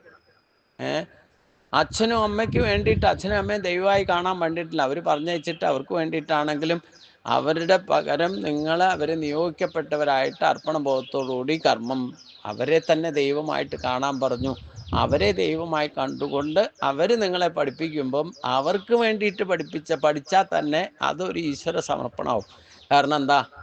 മാതൃദേവോ ഭവ പിതൃദേവോ ഭവ, അവരെ ദേവതുല്യരായിട്ട് കാണണം.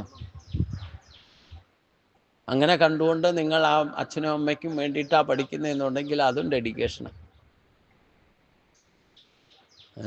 അതിൽ മത്സര ബുദ്ധിയും അതിൽ കോമ്പറ്റീഷനും ഒന്നും ഉണ്ടാകാൻ പാടില്ല. കാരണവന്മാർ കുട്ടികളെ പഠിപ്പിക്കുന്നത് പോലും കോമ്പറ്റീഷൻ, കമ്പാരിറ്റീവ് സ്റ്റേറ്റ്മെൻറ്റ് ചെയ്യാനേ പാടില്ല. കുട്ടികളുടെ മുമ്പിൽ ഒരിക്കലും അത് ശീലം ഉണ്ടാക്കി കൊടുക്കരുത്. മറ്റേ ആൾ ഇത്ര മാർക്ക് മേടിച്ചു, അതുകൊണ്ട് നീ അതിൽ കൂടുതൽ മേടിക്കണം എന്നല്ല പറയുക. ഞാൻ എൻ്റെ കുട്ടികൾ, ഞാൻ എത്രയൊന്നും ഗീതയൊന്നും പഠിച്ചിട്ടിരുന്ന ആളല്ല, എന്നാലും കുട്ടികൾ ഓരോ ക്ലാസ്സിലെയും മാർക്കും കൊണ്ട് വരുമ്പോൾ, പ്രോഗ്രസ് കാർഡും കൊണ്ട് വരുമ്പോൾ ഞാൻ പറയാറ്, നിനക്കിപ്പോൾ എത്ര മാർക്ക് കിട്ടിയോ അടുത്ത പരീക്ഷയ്ക്ക് ഇത് കുറയാതിരിക്കാൻ ശ്രദ്ധിക്കണമെന്ന് പറയാറ്. കൂടുതൽ വേണമെന്ന് ഞാൻ ഒരിക്കലും അവരോട് പറഞ്ഞിട്ടില്ല. ഇപ്പം എത്ര വാങ്ങിയിരിക്കുന്നോ അതിൽ നിന്ന് താഴേക്ക് പോകാതിരിക്കാൻ ശ്രദ്ധിക്കൂ.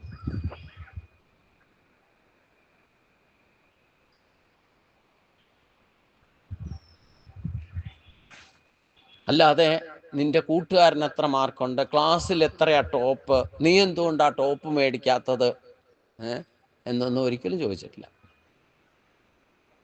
അവരവരുടേതായ ലെവലിൽ ഒരു 70-80% നിന്നിരുന്നത്. അത് 90 ആക്കണം, 100% ആക്കണം, എന്തുകൊണ്ടാണ് മാർക്ക് കുറഞ്ഞു പോയേ, ഇതൊന്നും ഞാനൊരിക്കലും ചോദ്യം ചോദിച്ചിട്ടില്ല. അവരുടെ പഠിക്കേണ്ട സബ്ജക്റ്റ് അവർ തന്നെ തിരഞ്ഞെടുത്തു. അവർ രണ്ടുപേരും മക്കൾ പഠിച്ചിരിക്കുന്നതും അവർക്ക് ഇഷ്ടമുള്ള ഞാൻ ഒരിക്കലും നീ ഇന്നതാകാൻ വേണ്ടിയിട്ട് പഠിക്കണം, നമ്മുടെ ലക്ഷ്യം സാധിക്കാൻ വേണ്ടിയിട്ട് മക്കളെ പഠിപ്പിച്ചിട്ടില്ല എന്നർത്ഥം. നിങ്ങൾക്ക് എന്താകണോ നിങ്ങൾ അതനുസരിച്ച് പഠിക്കും, അതിനുള്ള സബ്ജക്റ്റ് തിരഞ്ഞെടുത്തോളൂ. നമ്മൾ എന്താ ചെയ്യേണ്ടതെന്ന് പറഞ്ഞോളൂ നിങ്ങൾ സെലക്ട് ചെയ്ത കാര്യത്തിൽ. പിന്നെ ഒരു കാര്യം മുൻകൂട്ടി പറഞ്ഞിരുന്നു, ലക്ഷങ്ങൾ ചിലവാക്കിയിട്ട് എഞ്ചിനീയറും ഡോക്ടറും ആക്കാനുള്ള കോമ്പറ്റീഷന് വിടാനൊന്നും ഞാൻ ആഗ്രഹിക്കുന്നില്ല, അതിനുള്ള പണം എൻ്റെ അടുത്തില്ല. അപ്പോൾ പഠിക്കുന്ന കുട്ടികൾക്ക് വരെ ഇത് പ്രയോജനപ്പെടാണ്. ഫലേച്ഛയോടുകൂടി നിങ്ങൾ പരീക്ഷയ്ക്ക് പഠിച്ചാൽ എന്താ കുഴപ്പമെന്ന് ചോദിച്ചു കഴിഞ്ഞാൽ പഠിത്തത്തിൽ ശ്രദ്ധ കുറയും. ഞാനിത് പഠിച്ചിട്ട് ജയിക്കുമോ തോക്കുമോ എന്നുള്ള ചിന്തയിലാണ് പഠിക്കുന്നതെങ്കിൽ 100% ഇൻവോൾവ്മെൻറ്റോ ശ്രദ്ധയോടുകൂടി പഠിക്കാൻ സാധ്യമല്ല. അവർക്ക് ചഞ്ചലാവസ്ഥ ഉണ്ടാവും. അപ്പോൾ അർദ്ധമാരുടെ മുമ്പ് ഇരുന്ന് ചിലപ്പോൾ ഉറക്കെ വായിക്കുന്നുണ്ടാവും, പഠിക്കുന്നുണ്ടാവും. എൻ്റെ കുട്ടി രാത്രിയും പകലും ഇരുന്ന് പഠിക്കേണ്ടത്, പരീക്ഷ എഴുതുമ്പം മാർക്ക് പെർസെൻറ്റേജ് ഈ അധ്വാനിച്ചതനുസരിച്ച് കിട്ടാതെ വരും. എന്താ കാരണം? ചഞ്ചലാവസ്ഥയിലിരുന്ന് പഠിച്ചാൽ അത് പരീക്ഷ എഴുതുമ്പം മറന്നു പോകാൻ സാധ്യതയുണ്ട്. പരീക്ഷാ പേടിയും കൂടെ വരും ഈ റിസൾട്ടിൽ എക്സൈറ്റ്മെൻ്റ് ഉണ്ടായാൽ.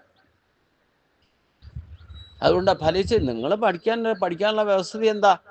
ക്ലാസ്സിൽ പഠിപ്പിക്കുമ്പോൾ തന്നെ ടീച്ചർ പറയുന്നത് കേട്ട് 50% ശ്രദ്ധയോടെ കേട്ട് പഠിച്ചോളണം. പിന്നെ വീട്ടിൽ വന്നിട്ട് ആ കേട്ട് പഠിച്ചത് ഉറച്ചതിനെ 25% റിവിഷൻ നടത്തണം. അപ്പോൾ തന്നെ 75% ആയില്ലേ? പിന്നെ 25% നമ്മുടെ അനുഭവത്തിലേക്ക് പരീക്ഷ എഴുതണം. പിന്നത്തെ 25% കാലത്തിന് വിടണം. അപ്പോൾ റിസൾട്ട് വന്നോളും തന്നെ. പോസിറ്റീവ് ആയിരിക്കും റിസൾട്ട്, യാതൊരു സംശയമില്ല. അപ്പോൾ ഈ ഒരൊറ്റ ശ്ലോകം ഉപയോഗിച്ചുകൊണ്ട് തന്നെ രാഷ്ട്രപതി തൊട്ട് ചെരുപ്പ് കുത്തി വരെ സക്സസ് ആകാൻ സാധിക്കും. ഒരു കാരണം പറഞ്ഞും ഒരു കർമ്മവും ചെയ്യാതിരിക്കരുത്, വേസ്റ്റ് ആക്കരുത്. സ്വല്പം അഭ്യസ്യ ധർമ്മസ്യ ത്രായതോ മഹതോപയാന്ന് പറയും. മഹത്തായ ഫലത്തെ ഉണ്ടാകണമെങ്കിൽ ജനിച്ചാൽ മരണം വരെ അനങ്ങാതിരിക്കരുത്. പറഞ്ഞല്ലോ, ഉറക്കം വരുന്നുണ്ടോ, ഉറങ്ങിക്കോളൂ. എൻ്റർടൈൻമെൻറ്റ് വേണോ, എൻ്റർടൈൻമെൻ്റ് ആയിക്കോട്ടെ. അമിതമാകരുത്. എന്ത് ചെയ്താലും അമിതമാകരുത്. നിങ്ങൾ പ്രവർത്തിക്കണം. പ്രവർത്തിക്കുന്ന അമിതമായിട്ട് ശരീരത്തിന് അധ്വാനം ഉണ്ടാക്കി പ്രയത്നിക്കരുത്. പ്രവർത്തിച്ചാൽ റെസ്റ്റ് എടുക്കണം. ആ റെസ്റ്റും അധികമാകാൻ പാടില്ല. ആഹാരം കഴിക്കണം, അമിതമായിട്ട് കഴിക്കരുത്.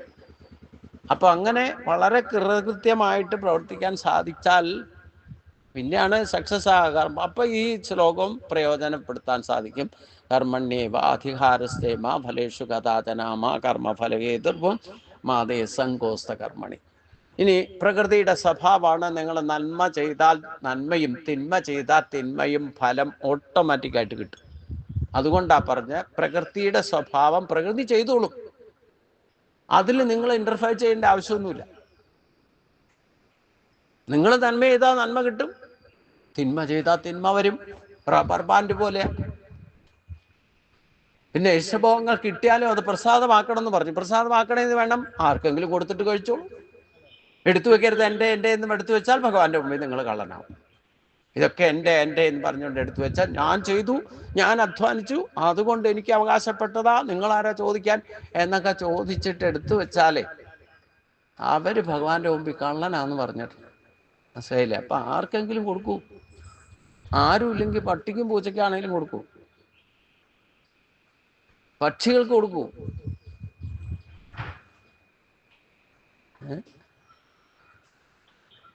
അതാണ് ദൈവാൻ ഭാവയെ. ഞാൻ അടുത്ത അധ്യായത്തിലേക്ക് ചെല്ലുമ്പോൾ ഭഗവാൻ പറയുന്നുണ്ട്, ദൈവീയ ശക്തിയെ പോഷിപ്പിക്കണമെങ്കിൽ നമ്മൾ ഈ പ്രകൃതിയാണ് ഈശ്വരന്റെ പ്രത്യക്ഷ സ്വരൂപമാണ്, അപരാശക്തിയാണ്. ആ പ്രകൃതിയിൽ നിന്ന് അതിനെ പോഷിപ്പിക്കണം. നമ്മുടെയും നമുക്ക് ചുറ്റുവട്ടം ഉള്ളത് നിലനിൽക്കുന്ന ഈ പ്രകൃതിയുടെ ശ്രേഷ്ഠത കൊണ്ടാണ്.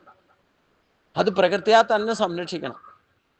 അതിനെ പോഷിപ്പിച്ചാലോ, നിങ്ങളൊരു മരം ഫലവൃക്ഷം വെച്ച് പിടിപ്പിച്ചാൽ അതിന് വെള്ളവും വളവും ഒക്കെ ഇട്ട് കൊടുത്ത് അതിനെ ഇടയ്ക്കിടയ്ക്ക് ശ്രദ്ധിച്ചാൽ അത് നിങ്ങൾ ഇച്ഛിക്കുന്ന ഫലം നൽകും. അത് ഒരു പ്രാവശ്യം കിട്ടിയെന്ന് ഓർത്തുകൊണ്ട് പിന്നെയും പോഷിപ്പിക്കാതിരുന്നാലോ അത് നശിച്ചു പോവും. അപ്പൊ ഇഷ്ടഭോഗം കിട്ടുമ്പോൾ വീണ്ടും അതിനെ പോഷിപ്പിക്കണം, നിലനിർത്തണം. അത് പശുവിനെ വളർത്തിയിട്ട് പാല് കിട്ടിയാലും അതെ, പാല് മാത്രം വലിച്ചു ഊറ്റി കുടിച്ചാൽ പോരാ, അതിന് പശുവിനും കൊടുക്കണ്ട എന്തെങ്കിലും, അതിനെ പോഷിപ്പിക്കണം. അതാണ് പരസ്പരം ഭാവയന്തക എന്ന് പറയുന്നത്. ആദ്യം നമ്മൾ പ്രകൃതി തത്വങ്ങളെ പോഷിപ്പിച്ച് നിലനിർത്താൻ പഠിക്കണം. അത് തന്നെ ഈശ്വരന്റെ വിഭൂതികളാണ്. അതിലൊരു വിഭൂതിയാണ് നമ്മുടെ ശരീരവും. അപ്പൊ അതിനെ പോഷിപ്പിക്കാൻ തക്ക യുക്താഹാര വിഹാരസ് യുക്ത രക്ഷ കർമ്മസു എന്നൊക്കെ പറഞ്ഞിരിക്കുന്നത് അതുകൊണ്ട് തന്നെയാണ്. ഇവിടെ യാതൊരു സംശയത്തിനും ഇടവരാത്ത വിധത്തിൽ ഭഗവാൻ ക്ലാരിഫിക്കേഷൻ തന്നിട്ടുണ്ട്. ഗീതാശാസ്ത്രം അത്ര ശ്രേഷ്ഠമാണ്.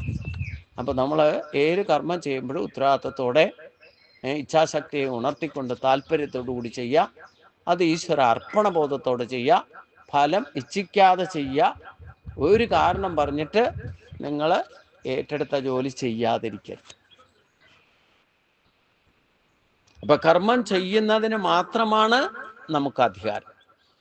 ഫലത്തിൽ ഒരിക്കലും അധിഷ്ഠിതമാകരുത്. അത് പ്രകൃതിയാണ് നമുക്ക് നൽകുക. അത് കർമ്മത്തിന്റെ ഗതി ഗഹനമാണെന്ന് പറയുന്നു.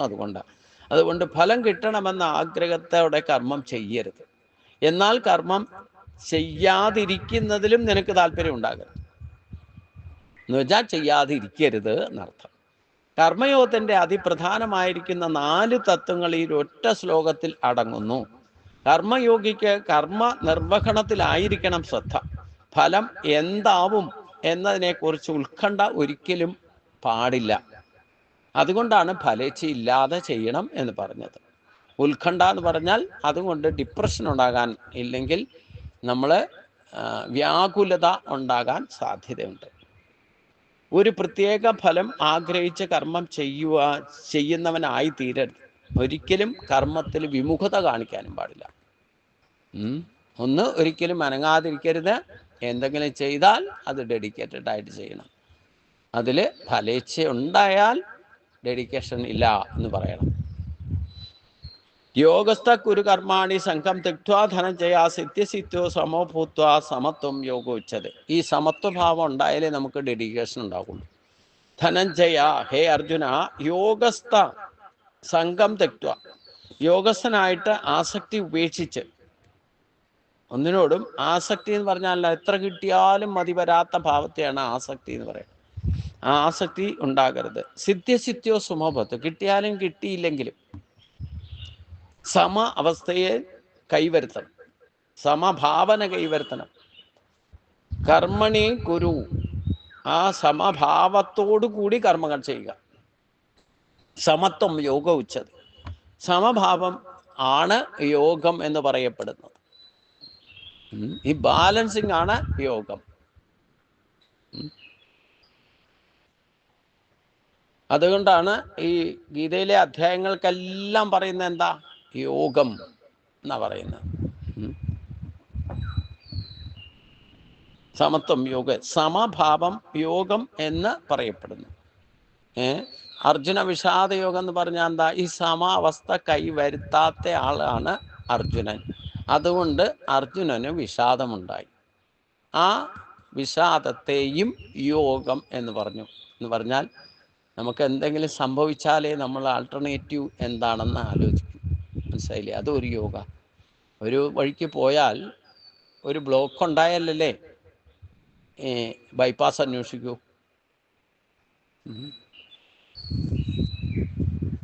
അപ്പം ബ്ലോക്കും ഒരു യോഗമാണ്. നമ്മൾ അറിയാത്ത വഴി ചിലപ്പോൾ അറിഞ്ഞു പോകും, അറിയാനിട വരും. അപ്പോൾ സമഭാവത്തോടെ കർമ്മങ്ങൾ അനുഷ്ഠിക്കുക. മനസ്സിൻ്റെ ഈ സമഭാവത്തെയാണ് യഥാർത്ഥത്തിൽ യോഗം എന്ന് പറയും. യോജിപ്പിക്കുക. ഈശ്വര ശക്തിയും നമുക്ക് കിട്ടിയിട്ടുണ്ട്, ദൈവീ പ്രകൃതി ശക്തിയുമുണ്ട്. ഇതിനെ യോജിപ്പിച്ച് പ്രവർത്തിച്ചാലാണ് ബാലൻസ് വരിക, ബാലൻസിങ് വരിക. അതിനെയാണ് യോഗം എന്ന് പറയുക. യോജിപ്പിക്കുന്നതിനാണ് യോഗം. അതായത് പുരുഷ പ്രകൃതി ശക്തികളെ യോജിപ്പിച്ച് ഉപയോഗിക്കാൻ പഠിച്ചാലാണ് നമുക്ക് ശരീരത്തോടുകൂടി ജീവൻ മുക്തഭാവം അനുഭവിക്കാനുള്ളത്. അത് സമാവസ്ഥയിൽ യോജിച്ചു കഴിഞ്ഞാൽ പിന്നെ സമാവസ്ഥയാണ്. സമത്വം യോഗ ഉച്ചതേ. നമുക്ക് രണ്ട് തന്നിട്ടുണ്ട്. മനുഷ്യനായിട്ട് ജനിക്കുമ്പോഴേ ഈ തിരിച്ചറിവ് ഉണ്ടാവുള്ളൂ. ദൈവീയ സമ്പത്തും കിട്ടിയിട്ട് ആസുരി സമ്പത്തും കിട്ടും. ആസുരി സമ്പത്ത് ഈ ശരീരം, പ്രത്യക്ഷത്തിൽ ഈ ശരീരത്തിൽ ഈശ്വരൻ്റെ ശക്തിയാണ് ദൈവിക ശക്തി. ദൈവിക സമ്പത്തിൻ്റെ ആധാരം എന്ന് പറയുന്നത് കേവലം ഒരു ബിന്ദുവിലാണ് ശരീരം നിൽക്കുന്നത്, ജീവൻ എന്ന് പറയുന്നത്. പക്ഷെ അതിൽ ഈശ്വരൻ്റെ ശക്തി മുഴുവൻ 26 ഗുണങ്ങളുമുണ്ട്. ഈ ബിന്ദുരൂപമായിരിക്കുന്ന ജീവാത്മാവിനെ ഈ 60-70 കിലോ ഉള്ള ശരീരത്തിലേ ഉള്ള തന്മാത്രാ രൂപത്തിലുള്ള ശക്തികളുമായിട്ട് യോജിപ്പിക്കണം. അത് 24 1 25 ഘടകങ്ങളായിട്ടാണ് നിൽക്കുക. അത് വിഘടിച്ച് നിൽക്കുമ്പോൾ സത്വരജ തമോ ഗുണങ്ങൾ പ്രകടമാക്കും. അത് യോജിപ്പിച്ചാലോ ഗുണാതീത ഭാവത്തിലെത്തും. ആത്മാഭാവത്തിലേക്ക് എത്തിക്കഴിഞ്ഞാൽ രണ്ട് യോജിച്ചാൽ പിന്നെ സുഖം, പിന്നെ ജീവൻ മുക്തി. പിന്നെ ഈ 60-70 കിലോ ഉള്ള ശരീരം ഉപേക്ഷിച്ചാലും എവിടെയാണോ യോജിച്ച് നിൽക്കുന്നത് അങ്ങോട്ട് പോയിക്കോളും. അല്ലേ? അയ്യേ അതിസുലഭം. രമണ മഹർഷി അതുകൊണ്ടാണ് പറഞ്ഞത്, നമ്മുടെ കയ്യിലുള്ള ബിന്ദു രൂപത്തിലുള്ള ശക്തിയോട് നമ്മുടെ ശരീരത്തിലുള്ള ശക്തികളെ ഒരു ബിന്ദു രൂപത്തിലാക്കിയിട്ട് അത് അതിനോട് യോജിപ്പിച്ചാൽ അയ്യേ അതിസുലഭം. അതാണ് യോഗം എന്ന് പറയുന്നത്. അതാണ് അവസാനം പറയുന്നത്. എത്ര യോഗേശ്വര കൃഷ്ണോ എത്ര പാർത്ഥോ തനുത്തര തത്ര സി വിജയോർഭൂതിർ ധ്രുവോ നീതർ. ഇതാര് യോജിപ്പിക്കുന്നു? പുരുഷശക്തിയെയും ശരീരശക്തികളെയും യോജിപ്പിച്ച് പ്രവർത്തിക്കാൻ സാധിക്കുന്നവന് എവിടെ പോയാലും വിജയം, എന്ത് ചെയ്താലും വിജയം.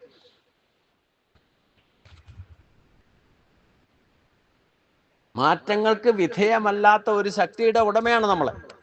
മാറ്റങ്ങൾക്ക് വിധേയമായിക്കൊണ്ടിരിക്കുന്ന ഒരു ശക്തിയുടെയും ഉടമയാണ്.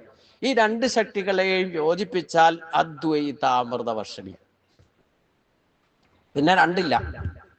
ഗുരുവായൂരപ്പൻ്റെ അപരാശക്തിയാണ് ശരീരം, പരാശക്തിയാണ് ജീവൻ. ഇതിനെ യോജിപ്പിച്ചു, യോഗമായി. പിന്നെ സിദ്ധിസിദ്ധ്യോ സമഭൂത സമത്വം യോഗ ഉച്ചതേ. ഇത് അനുഭവിച്ചറിയണം.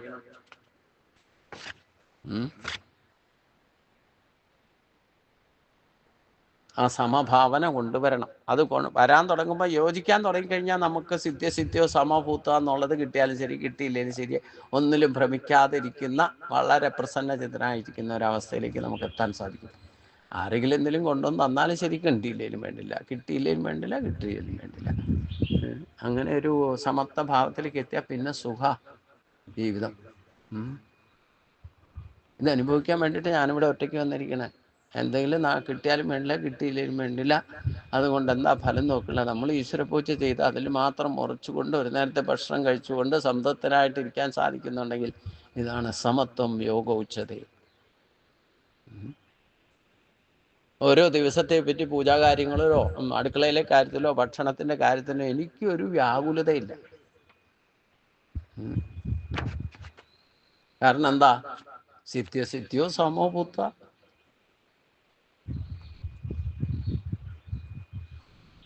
ദൂരേണ അഖ്യപരം കർമ്മ ബുദ്ധിയോഗാ ധനഞ്ജയ ബുദ്ധൗ ശരണമെന്നിച്ച കൃപണാഫലഹേതവ. ഇതൊന്ന് ഉറപ്പിക്കാൻ അവിടെ വന്നിരിക്കണേ, അല്ലാതെ വലിയ സിദ്ധിയിലേക്കോ 8 വിധ സിദ്ധിയിലേക്ക് പോകാനൊന്നുമല്ല. ജീവൻ മുക്ത ഭാവത്തിലേക്ക് അനുഭവിച്ച്, ഇവിടെ ജീവൻ മുക്ത ഭാവം അനുഭവിച്ചറിയണം. ഹേ അർജുന, കർമ്മ ബുദ്ധിയോഗാ, കാമ്യകർമ്മ ബുദ്ധിയോഗത്തെക്കാൾ ദൂരേണ അവരം ഹി എന്ന് പറഞ്ഞാൽ നികൃഷ്ടം തന്നെയാണ്. അത ബുദ്ധൗ ശരണമെന്നിച്ച, അത് കാരണത്താൽ സമത്വ ബുദ്ധിയെ ആശ്രയിക്കുക. ഫലഭേദവ കൃപണ, ഫലേച്ഛയോടുകൂടി കർമ്മം ചെയ്യുന്നവർ ശോചനീയന്മാരാകുന്നു. ഇവിടെ അതിൻ്റെ ഗുണദോഷം കൂടെ പറയുന്നു. നിങ്ങൾ ഫലേച്ഛയോടുകൂടി കർമ്മം ചെയ്താൽ ശോചനീയന്മാരാണെന്ന് പറഞ്ഞു. അവരെപ്പറ്റി ഭഗവാൻ പോലും ദുഃഖിക്കുന്നു എന്നാണ് പറയുന്നത്. എനിക്ക് ഇന്നത് കിട്ടണം, ഇന്നത് ചെയ്താൽ എന്ന് പറഞ്ഞ് കർമ്മം ചെയ്യുന്നവരെ പറ്റി ഭഗവാന് പോലും ദുഃഖമുണ്ടെന്നർത്ഥം. അവർ ശോചനീയന്മാരെന്ന് പറഞ്ഞാൽ ഈശ്വരന്മാർക്ക് പോലും അവരെ കൊണ്ട് തൃപ്തിയില്ല എന്നർത്ഥം. അപ്പൊ ഇവർക്ക് എത്ര കിട്ടിയാലും തൃപ്തി വരില്ല. ഫലം ഇച്ഛിച്ചുകൊണ്ട് കർമ്മം ചെയ്യുന്നവർക്ക് എത്ര കിട്ടിയാലും തൃപ്തി വരില്ല. അവർ കമ്പാരിസൺ ചെയ്യും. മാർക്കറ്റൈസ് ചെയ്യുന്നവർക്ക് മാർക്കറ്റിൽ എന്താ വില അതനുസരിച്ചുകൊണ്ട് ഭക്ഷണം ഉണ്ടാക്കി കൊടുത്താലും പബ്ലിക്കിൻ്റെ കയ്യിൽ നിന്ന് ഏതൊക്കെ തരത്തിലാണ് അത് മുതലാക്കാൻ പറ്റുക അത് നോക്കും. മനസ്സിലായില്ലേ? മുതലാകണമല്ലോ, കച്ചവടമല്ലേ. അപ്പം അതുകൊണ്ട് കാമ്യകർമ്മങ്ങൾ ഇവിടെ പ്രത്യേകം ശ്രദ്ധിക്കണം. കാമ്യകർമ്മങ്ങൾ എന്ന് പറഞ്ഞാൽ ഫലേച്ഛയോടുകൂടി ചെയ്യുന്ന കർമ്മങ്ങളെയാണ് കാമ്യകർമ്മങ്ങൾ എന്ന് പറയുന്നത്. ഫലകാംക്ഷയോടുകൂടി ചെയ്യുന്ന കർമ്മങ്ങൾ സമബുദ്ധിയോടെ ചെയ്യുന്ന കർമ്മങ്ങളെക്കാൾ നികൃഷ്ടങ്ങളാണ്. ഇവിടെ വ്യത്യാസം മനസ്സിലാക്കണം. നിങ്ങൾ ഫലേച്ഛയോടുകൂടി ഏത് കർമ്മം ചെയ്താലും വേണ്ടില്ല, അത് നികൃഷ്ടങ്ങളാണ്. അത് ശ്രേഷ്ഠമായ ഫലത്തെ നിങ്ങൾക്ക് ശ്രേയസ് ഉണ്ടാക്കി തരില്ല. അതുകൊണ്ടാണ് അത് നികൃഷ്ടം എന്ന് പറയുന്നത്. ശ്രേയസ് ഉണ്ടാകും, ചിലപ്പോൾ പ്രത്യക്ഷ ഫലം കിട്ടും. കുറച്ച് കഴിയുമ്പം അതേ കാരണം കൊണ്ട് നിങ്ങൾക്ക് കിട്ടിയ ഫലത്തിൻ്റെ ഇരട്ടി നിങ്ങളുടെ കയ്യിൽ നിന്ന് പോകും. അതാണ് ഫലേച്ഛയോടുകൂടി കർമ്മം ചെയ്താലുള്ള കുഴപ്പം.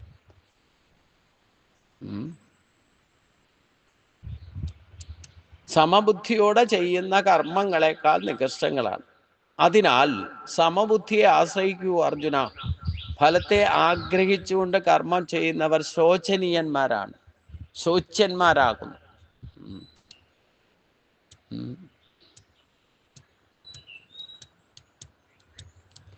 അപ്പം ഫലേച്ഛയോടുകൂടി ചെയ്താലും ഫലേച്ഛ ഇല്ലാതെ ചെയ്താലും ഉള്ള വ്യത്യാസത്തെയും ഗുണവും ദോഷവും പറഞ്ഞു. നമ്മൾ ഫലേച്ഛ ഇല്ലാതെ കർമ്മം ചെയ്യാൻ ശീലിച്ചാൽ മാത്രമേ ആത്മസാക്ഷാത്കാരത്തിലേക്ക് എത്താൻ സാധിക്കൂ. അതുതന്നെയാണ് ഭക്തി, ഡെഡിക്കേഷൻ എന്ന് പറയാം. നിങ്ങൾ പ്രത്യക്ഷമായിട്ടോ പരോക്ഷമായിട്ടോ ഫലം ഇച്ഛിച്ചുകൊണ്ടാണ് ചെയ്യുന്നതെങ്കിൽ ആ കർമ്മങ്ങളൊക്കെ നികൃഷ്ടങ്ങളുടെ പട്ടികയിൽപ്പെടും എന്നർത്ഥം.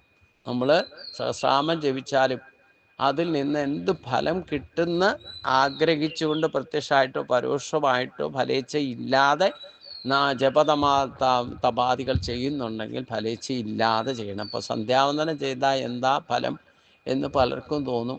ഇതൊക്കെ ചെയ്തിട്ട് എന്താ കാര്യം എന്ന് തോന്നിയിട്ടാണ് ബ്രാഹ്മണർ വരെ സന്ധ്യാവന്ദനം കൃത്യമായിട്ട് ചെയ്യില്ല. എന്താ കാരണം? ഫലേച്ഛയാണ് അവിടെ പ്രശ്നം.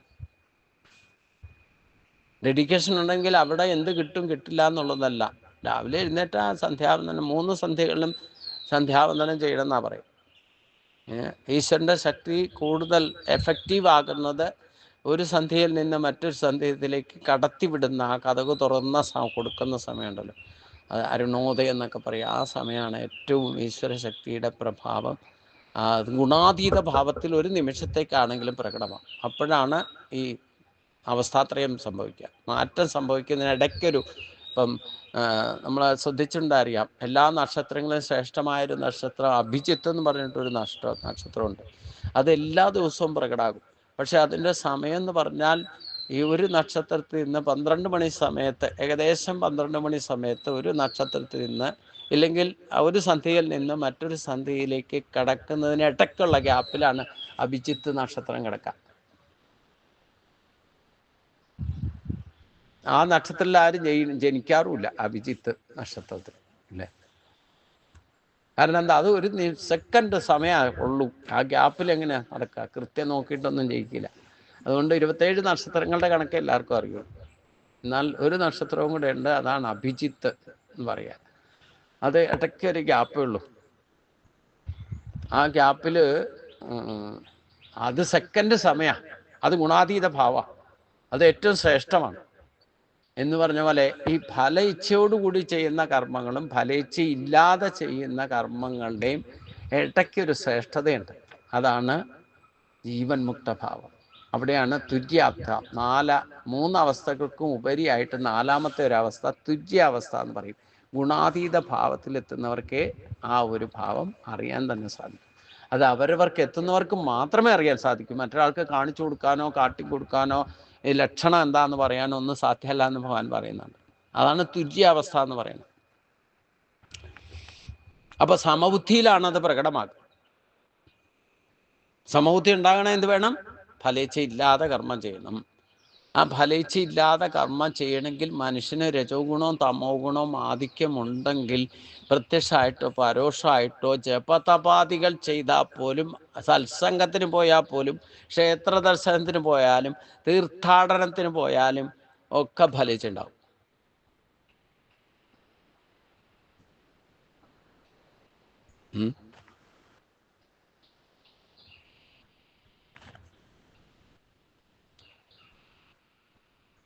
അപ്പൊ അതുകൊണ്ടാണ് ഇവിടെ കർശനമായിട്ട് ഭഗവാൻ പറഞ്ഞത്, സമബുദ്ധിയോടുകൂടി ചെയ്യുന്ന കർമ്മങ്ങൾ നികൃഷ്ടങ്ങളാണ്. സമത്വ ബുദ്ധി എന്ന് പറഞ്ഞാൽ എന്താ? സമത്വ ബുദ്ധിയോടെ ചെയ്യുന്ന കർമ്മങ്ങളെക്കാൾ നികൃഷ്ടങ്ങളാണേത്. സമബുദ്ധി ഇല്ലാതെ പ്രത്യക്ഷമായിട്ടോ പരോക്ഷമായിട്ടോ ഫലേച്ഛയോടുകൂടി ഏത് കർമ്മം ചെയ്താലും അത് നികൃഷ്ടങ്ങളാണ്. എന്തിനേക്കാൾ?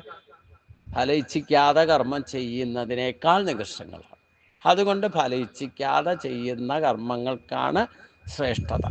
അതിലാണ് ഈശ്വരപ്രാപ്തി സാധ്യമാകൂ എന്നർത്ഥം. അതുകൊണ്ട് അത് നമ്മൾ എവിടെ നിന്നാണ് തുടങ്ങുക? ഫല ഇച്ഛ ഇല്ലാതെ കർമ്മം ചെയ്യാൻ ഞാൻ പറഞ്ഞിട്ടുണ്ട് ഇതിനു മുമ്പ്. ഈശ്വര പൂജ ചെയ്യുന്നത്, നാമസങ്കീർത്തനം ഏതെങ്കിലും ഒരു നേരമെങ്കിലും ചെയ്യുന്നത്, അതിൽ നിന്ന് എന്തെങ്കിലും ഫലം ഇച്ഛിച്ചുകൊണ്ട് എനിക്ക് ഇന്നത് കിട്ടണം, ഇന്ന കാര്യം സാധിക്കണം എന്നുദ്ദേശിച്ചുകൊണ്ട് ഒരിക്കലും ചെയ്യാതിരിക്കുക. അപ്പോൾ അത് ഡെഡിക്കേറ്റഡ് ആയിട്ട് മാറും. അപ്പോൾ അത് ശ്രേഷ്ഠമായിട്ട് മാറും. അത് ശ്രേഷ്ഠമായിട്ട് അതിൻ്റെ യഥാർത്ഥ ഫലം നിങ്ങൾക്ക് അനുഭവത്തിൽ വന്നാൽ പിന്നെ ഈശ്വരൻ്റെ 26 ഗുണങ്ങളും നിങ്ങളിൽ പ്രകടമാകാൻ തുടങ്ങും. നിങ്ങൾക്ക് അനുഭവിക്കാൻ സാധിക്കും. അപ്പോൾ നിങ്ങൾക്ക് മനസ്സിലാവും, ഓട്ടോമാറ്റിക്കായിട്ട് നിങ്ങൾ പിന്നെ എന്ത് ചെയ്താലും ഈ ഡെഡിക്കേഷൻ കൊണ്ടുവരും. ഫല ഇച്ഛ ഇല്ലാതെ കർമ്മം ചെയ്യുന്നതാണ് ഏറ്റവും വലിയ ഡെഡിക്കേഷൻ. ഫല ഇച്ഛിച്ചുകൊണ്ട് ചെയ്തോ അത് ഡെഡിക്കേറ്റഡ് അല്ല. ഏത് കാര്യം ചെയ്താലും കർമ്മത്തിൽ ശുദ്ധി വരണം. നിങ്ങൾ ഫലേച്ഛ ഇല്ലാതെ കർമ്മം ചെയ്യണം. അഞ്ഞ് ഫലേച്ഛ ഇല്ലാതെ ചെയ്യുന്ന, അതുകൊണ്ട് കർമ്മത്തിൽ അലസതയും ലാപ്രവായും പാടില്ല എന്ന് പറഞ്ഞാൽ അതിൽ ഉഴപ്പാൻ പാടില്ല എന്നർത്ഥം.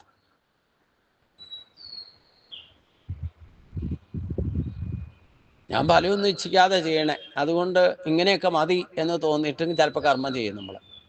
ഞാനൊന്നും വാങ്ങിയിട്ടൊന്നുമല്ല ചെയ്യണേ, അതുകൊണ്ട് ഇത്രയൊക്കെ മതി എന്ന് തോന്നും. അത് ശ്രദ്ധയില്ലല്ലോ. അപ്പോൾ ഉഴപ്പും തൊഴിലുറപ്പുകാരുടെ വിട്ടു. അവർ ഫലിച്ചിട്ട് കൂട്ടി കൂലി ഉറപ്പും തൊഴിലുറപ്പും അങ്ങനെ. എന്നിട്ട് പേര് വലിയൊരു കർമ്മയോഗിയുടെ മഹാത്മാവിൻ്റെ പേര് കിട്ടും അതിൽ, അല്ലേ?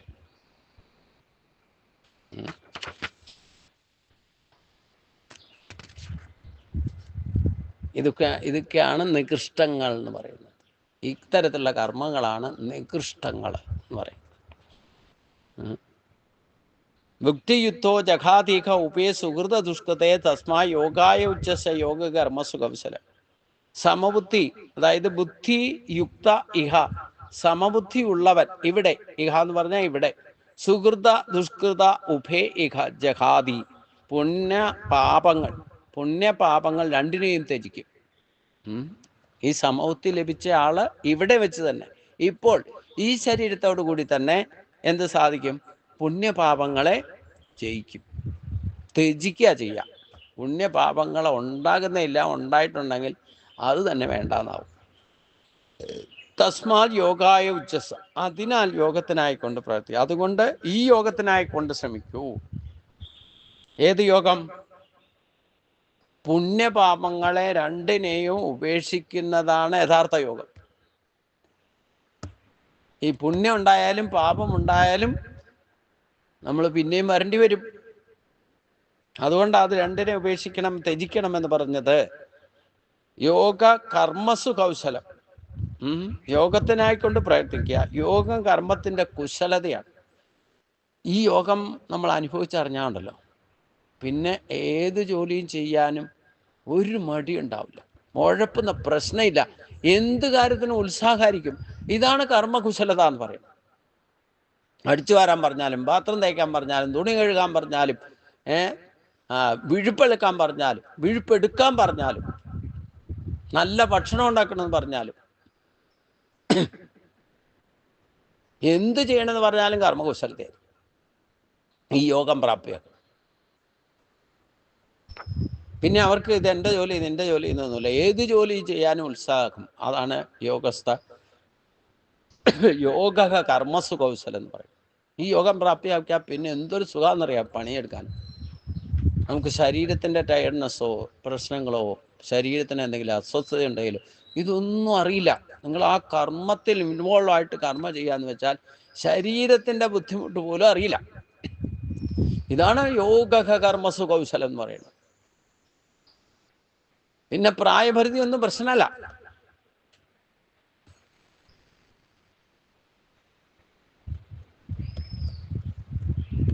ഈ കുശലത ഇല്ലെങ്കിൽ എന്താ കുഴപ്പം? അയ്യോ, ഇതൊക്കെ ഞാൻ തന്നെ ചെയ്യണോ? എല്ലാവരും കിടന്നുറങ്ങുക, ഞാൻ നേരത്തെ എഴുന്നേറ്റിട്ട് ഇതൊക്കെ ചെയ്യണം അല്ലേ? എന്നാ ഈ കർമ്മം കഴിഞ്ഞു കഴിഞ്ഞാലേ നമ്മൾ എത്ര ക്ലേശം അനുഭവിച്ചിട്ടാണ് ഇത് ചെയ്തതെന്നുണ്ടെങ്കിലും ഇത് അനുഭവിക്കുന്നവർക്ക്, കാണുന്നവർക്ക്, കുറച്ച് ഇൻവോൾവ് ആയിട്ടുള്ളവർക്ക് നന്നായിട്ടുണ്ടെന്ന് പറയാം, അത്ര മാത്രമേ ഉള്ളൂ. അല്ലാതെ ഈ ക്ലേശത്തിൽ അവർക്ക് അന്നേരം പറഞ്ഞു കഴിഞ്ഞു. നല്ല ഭക്ഷണം ഉണ്ടാക്കി വെച്ചാൽ നിങ്ങൾക്ക് കഴിക്കാനുണ്ടാവില്ല, ബാക്കിയുള്ളവരൊക്കെ കഴിച്ചു തീർക്കും. നിങ്ങൾ കഷ്ടപ്പെട്ടുണ്ടാക്കിയതാണെന്ന് പറയണ അവർക്ക് കഴിക്കുമ്പോൾ വല്ല വിചാരമുണ്ടോ? ഒന്നുമില്ല. പക്ഷെ കർമ്മത്തിൽ കുശലത വന്നവർക്ക് ഇനി നമുക്ക് കഴിക്കാനില്ലെങ്കിലും അവർ സന്തോഷമായിരിക്കും. ഓ ഇല്ലേ, വേണ്ട, അത്ര തന്നെ. സിദ്ധ്യോ സമഭൂത്വ സമത്വം യോഗോച്ചതേ. ഏത് പണി ഏത് സമയത്ത് എപ്പോഴും ചെയ്യാൻ തയ്യാറായിട്ടുള്ളവർക്ക് ഈ കർമ്മകുശലത ഇല്ലാതെ ചെയ്യാൻ സാധ്യമല്ല. അങ്ങനെയുള്ളവർ എപ്പോഴും സന്തുഷ്ടരായിരിക്കും, പ്രസന്നചിത്തനായിരിക്കും. ഇതിനെയൊക്കെ ഭഗവാനെ തന്നെ മാതൃക നമ്മൾ കാണണം. എങ്ങനെ കാണണം? രാജസൂയത്തിലൊക്കെ പോയിട്ട് ഭഗവാൻ എച്ചിലയിലെടുക്കുക, അഗ്രപൂജയിലിരുന്ന് പൂജിക്കപ്പെട്ട ആളാ.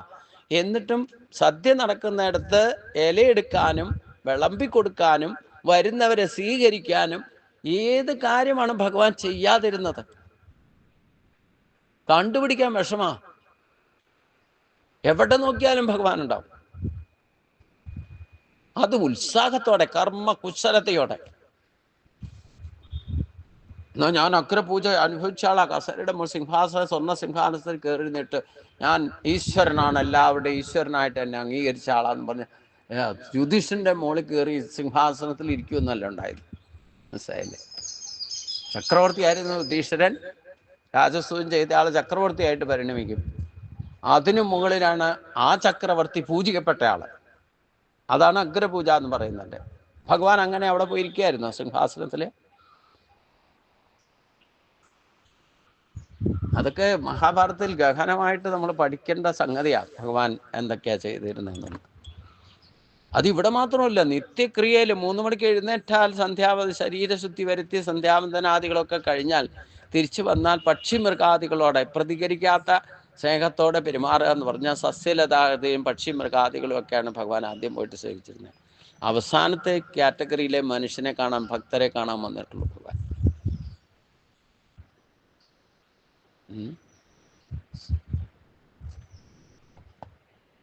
അതൊക്കെ കർമ്മ കുശലതയോടെ ചെയ്തിരുന്നത്, അല്ലാതെ ഒരു ഭാരം ഏറ്റെടുത്തിട്ട് ചെയ്ത, ഒരു ഭാരമായിട്ട് നിത്യനൈമിത്യ കർമ്മങ്ങൾ ചെയ്യുന്ന രീതിയിൽ തന്നെയാണ് ഭഗവാൻ അത് ചെയ്തിരുന്നത്. അതുകൊണ്ടാണ് ഭഗവാൻ എപ്പോഴും പ്രസന്നനായത്. ഒരിക്കലും ആരുടെ പരാതിയോ സങ്കടമോ ഒക്കെ കേട്ടാലും വേണ്ടില്ല, ഭഗവാൻ എപ്പോഴും ചിരിച്ചുകൊണ്ട്, തന്നെ ആരോപണങ്ങൾ ഉന്നയിച്ചാലും തന്നെ കള്ളനാക്കിയവരുണ്ടല്ലോ, എന്നിട്ടും ഭഗവാൻ ചിരിക്കാറാ പതിവ് അല്ലേ. യശോദാമ്മ പോലും നീ കട്ടോ എന്ന് ചോദിച്ചപ്പോഴും ചിരിച്ചോണ്ടാ പറഞ്ഞത്, ഞാൻ കണ്ടിട്ടില്ല. എന്താ കാരണം? എൻ്റെ വസ്തു ഞാൻ എന്തിന് കട്ടു എന്ന് പറയണം അമ്മേ എന്നാണ്. അമ്മയ്ക്കറിയില്ല, അതുകൊണ്ടാണ് അമ്മ ചോദ്യം ചെയ്തത് അല്ലേ. ഗോപികൾക്ക് അറിയില്ല, ദേവന്മാരും ദേവികളും ഒക്കെ ആയിരുന്നവരാണ് ഇവിടെ വന്ന് ജനിച്ചത്. പക്ഷെ മനുഷ്യ ശരീരം കിട്ടിയപ്പം ദേഹബുദ്ധി അവിടെ പ്രവർത്തിച്ചു. അതുകൊണ്ട് കണ്ണം കട്ടൂന്നായി, കണ്ണം കള്ളനായി. എന്നിട്ട് പരാതിയും കുറ്റം പറയാൻ പോയി. മനുഷ്യന്റെ രജോ ഗുണവും തമോ ഗുണവും അവർ കാണിച്ചു എന്നർത്ഥം, അത്രേ ഉള്ളൂ. പക്ഷെ ഭഗവാൻ ഇത് രണ്ട് ഗുണാതീതനായിരുന്നുകൊണ്ട് ഇവരുടെ പ്രവൃത്തിയും പരാതി പറഞ്ഞവരെ അറിയാം, ചോദ്യം ചെയ്ത ആളെ അറിയാം. അതുകൊണ്ട് കട്ടോന്ന് ചോദിച്ചപ്പോൾ ഞാൻ കട്ടില്ല എന്ന് പറഞ്ഞു. സന്തോഷം. അപ്പോഴും ചിരിച്ചോണ്ടാ പറഞ്ഞു. ആ ചിരിയുടെ രഹസ്യം നമ്മൾ മനസ്സിലാക്കണ്ടേ. അതാണ് യോഗ കർമ്മസു കൗശലം.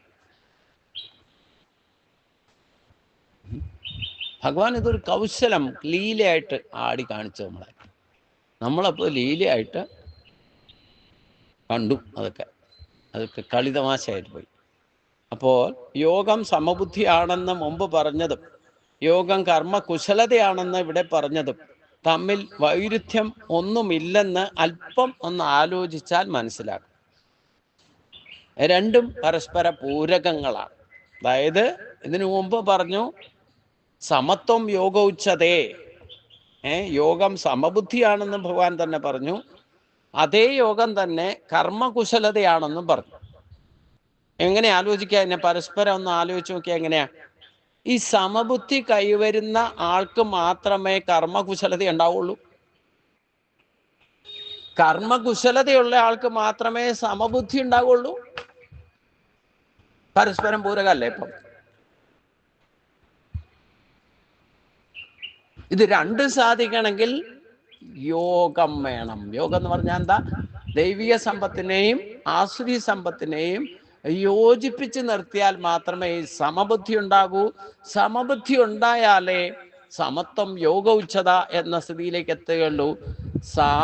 സമത്വമായി ഭവിച്ചാൽ, സമബുദ്ധി ഉണ്ടായാൽ മാത്രമേ കർമ്മം കുശലതയുള്ളതായിട്ട് മാറൂ. ഏത് കർമ്മത്തിനും കുശലത ഉണ്ടാകും. ഉത്സാഹം ഉണ്ടാകണമെങ്കിൽ ആ കർമ്മം യോഗമാകണം. കർമ്മജം ബുദ്ധിയുക്താഹി ഫലം തെക്വാ മനീഷിനഃ ജന്മബന്ധർ വിനുമുക്ത പദം ഗച്ഛന്തി നാമയം. ഹേ മനീഷിന, ഈ മനീഷിന, എന്തുകൊണ്ടെന്നാൽ ജ്ഞാനികൾ. മനീഷിന എന്ന് പറഞ്ഞാൽ ജ്ഞാനികൾ എന്നാണ് അർത്ഥം. മനുഷ്യൻ എന്നല്ല അർത്ഥം, ജ്ഞാനികളായിട്ടുള്ള മനുഷ്യർ, അതാണ് ജ്ഞാനികൾ.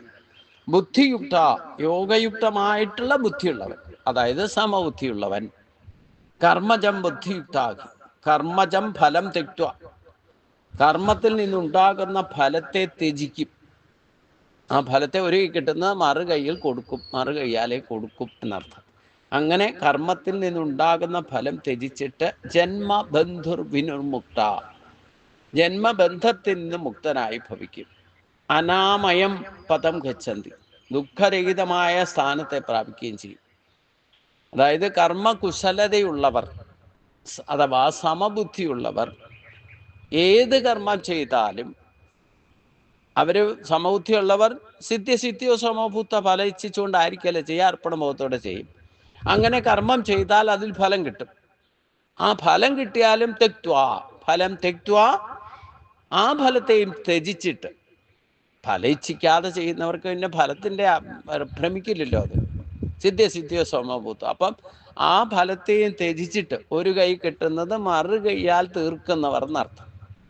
അങ്ങനെയുള്ളവർ അങ്ങനെയുള്ളവരാണ് ജന്മബന്ധനത്തിൽ നിന്ന് മുക്തരായിട്ട് കർമ്മശുദ്ധി വരുത്തി ദുഃഖരഹിതമായിരിക്കുന്ന സ്ഥാനം എന്ന് പറയുന്നത് എന്താ? ഈശ്വരപ്രാപ്തി, ആത്മസാക്ഷാത്കാരമാണ് ഉദ്ദേശിക്കുന്നത്.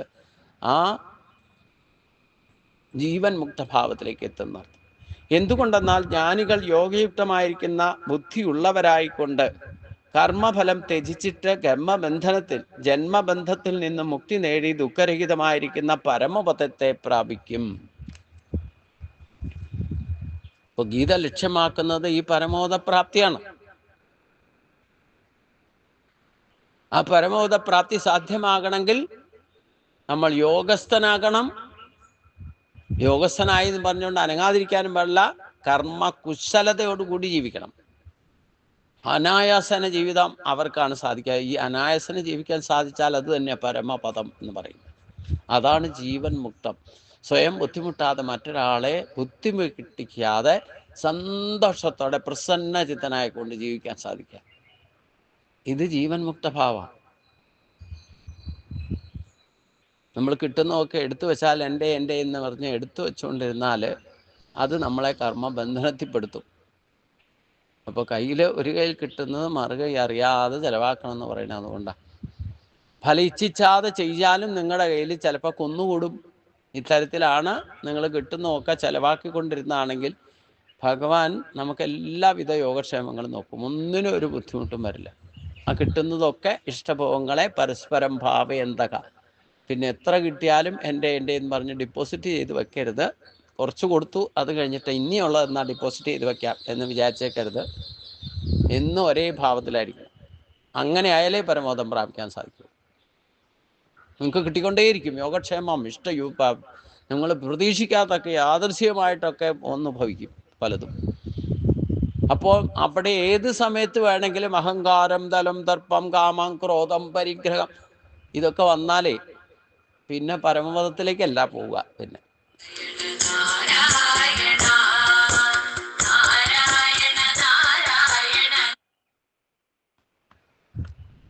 അപ്പൊ പരമപദത്തിലേക്ക് എത്തുന്നില്ല അങ്ങനെ പോയാൽ.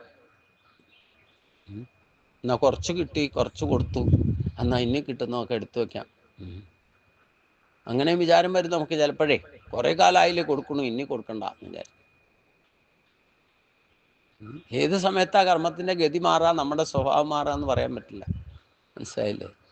അപ്പം എന്നും ഏത് സമയത്തും ജ്ഞാനികൾ യോഗയുക്തമായ ബുദ്ധിയുള്ളവരായിക്കൊണ്ട് കർമ്മഫലത്തെ ത്യജിച്ചാൽ പിന്നെ അതിനു വേണ്ടിയിട്ട് ഭ്രമിക്കില്ല. അങ്ങനെ സ്ഥിരനിഷ്ഠമായിട്ട് ജീവിക്കുന്നവർക്കാണ് ഈ ജന്മബന്ധത്തിൽ നിന്ന്, ബന്ധനത്രയത്തിൽ നിന്ന് മുക്തി നേടി ദുഃഖരഹിതമായ പരമപദത്തെ പ്രാപിക്കാൻ സാധിക്കുന്നു എന്ന് അടിവരയിട്ട് പറയുന്നു. കാരണം എന്താ? അത് സാധിക്കാതെ വരാനുള്ള കാരണം കൊണ്ട് ഇനി പറയുന്നത് യഥാതേ മോഹകലിലം ബുദ്ധിർവ്യതിതരിഷ്യതി തഥാ ഗന്ധാസി നിർവേദം ശ്രോതവസ്യ സുതസ്യ ച. യഥാതേ മോഹകലിലം വ്യതിതരിഷ്യതി, എപ്പോൾ നിന്റെ ബുദ്ധി മോഹമാകുന്ന ദോഷത്തെ അതിക്രമിക്കുന്നുവോ എന്ന് പറഞ്ഞാൽ, ഈ മോഹമാകുന്ന ദോഷം ഏത് സമയത്തും, മഴക്കാർ ഒരു പ്രാവശ്യം ഉണ്ടായി മഴ പെയ്താൽ പിന്നെ മഴക്കാർ ഉണ്ടാകാതിരിക്കും. മഴക്കാർ പിന്നെയും ഉണ്ടാകും, പിന്നെയും മഴ പെയ്യും, പിന്നെ ആകാശം തെളിയും എന്നുപോലെ ആയിരിക്കും ചിലപ്പം ഇങ്ങനെ വന്ന് ഭവിക്കുന്ന പറയണത്. അതുകൊണ്ട് ഈ മോഹകലിലത്തിൽപ്പെടും ചിലപ്പോൾ. എപ്പോൾ നിന്റെ ബുദ്ധി മോഹമാകുന്ന ദോഷത്തെ അതിക്രമിക്കുക എന്ന് പറഞ്ഞാൽ ഒരിക്കലും മോഹവലയത്തിൽ പെടരുത്.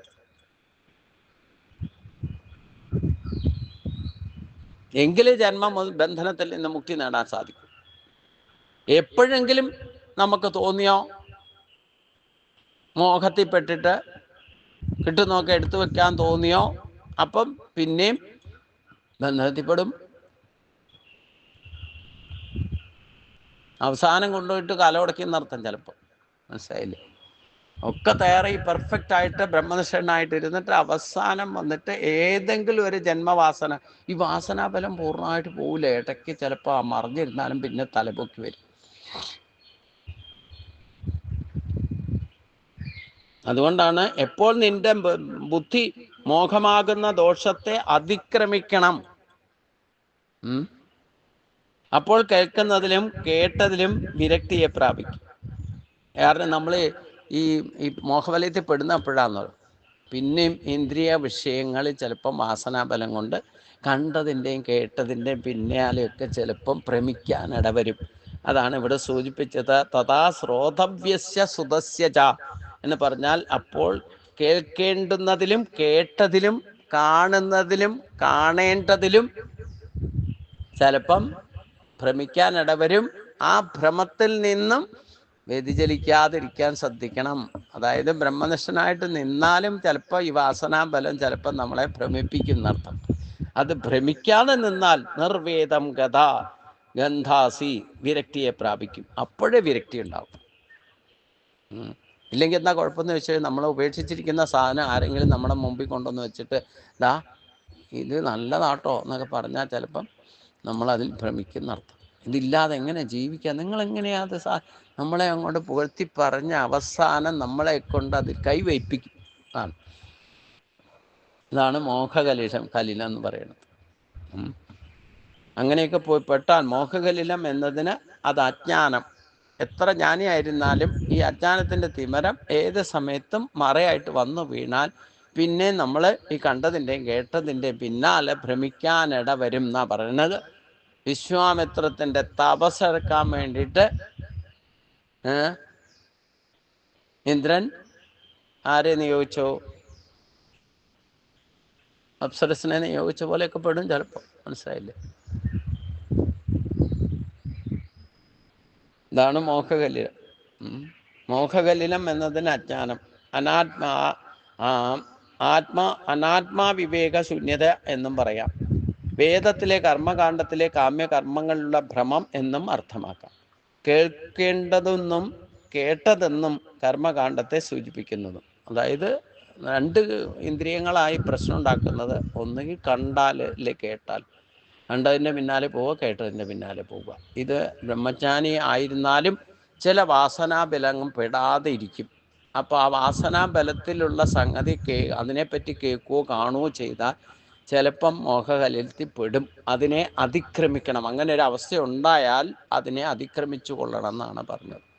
അതിൽപ്പെട്ടാൽ പിന്നെ പരമോദപ്രാപ്തി പ്രതിബന്ധമാകുന്നർത്ഥം. അതുകൊണ്ട് ശ്രുതി വിപ്രതിപന്നാതെ അത് പെടാതിരിക്കാനുള്ള തയ്യാറെടുപ്പ് എങ്ങനെ വേണമെന്ന് പറയാം.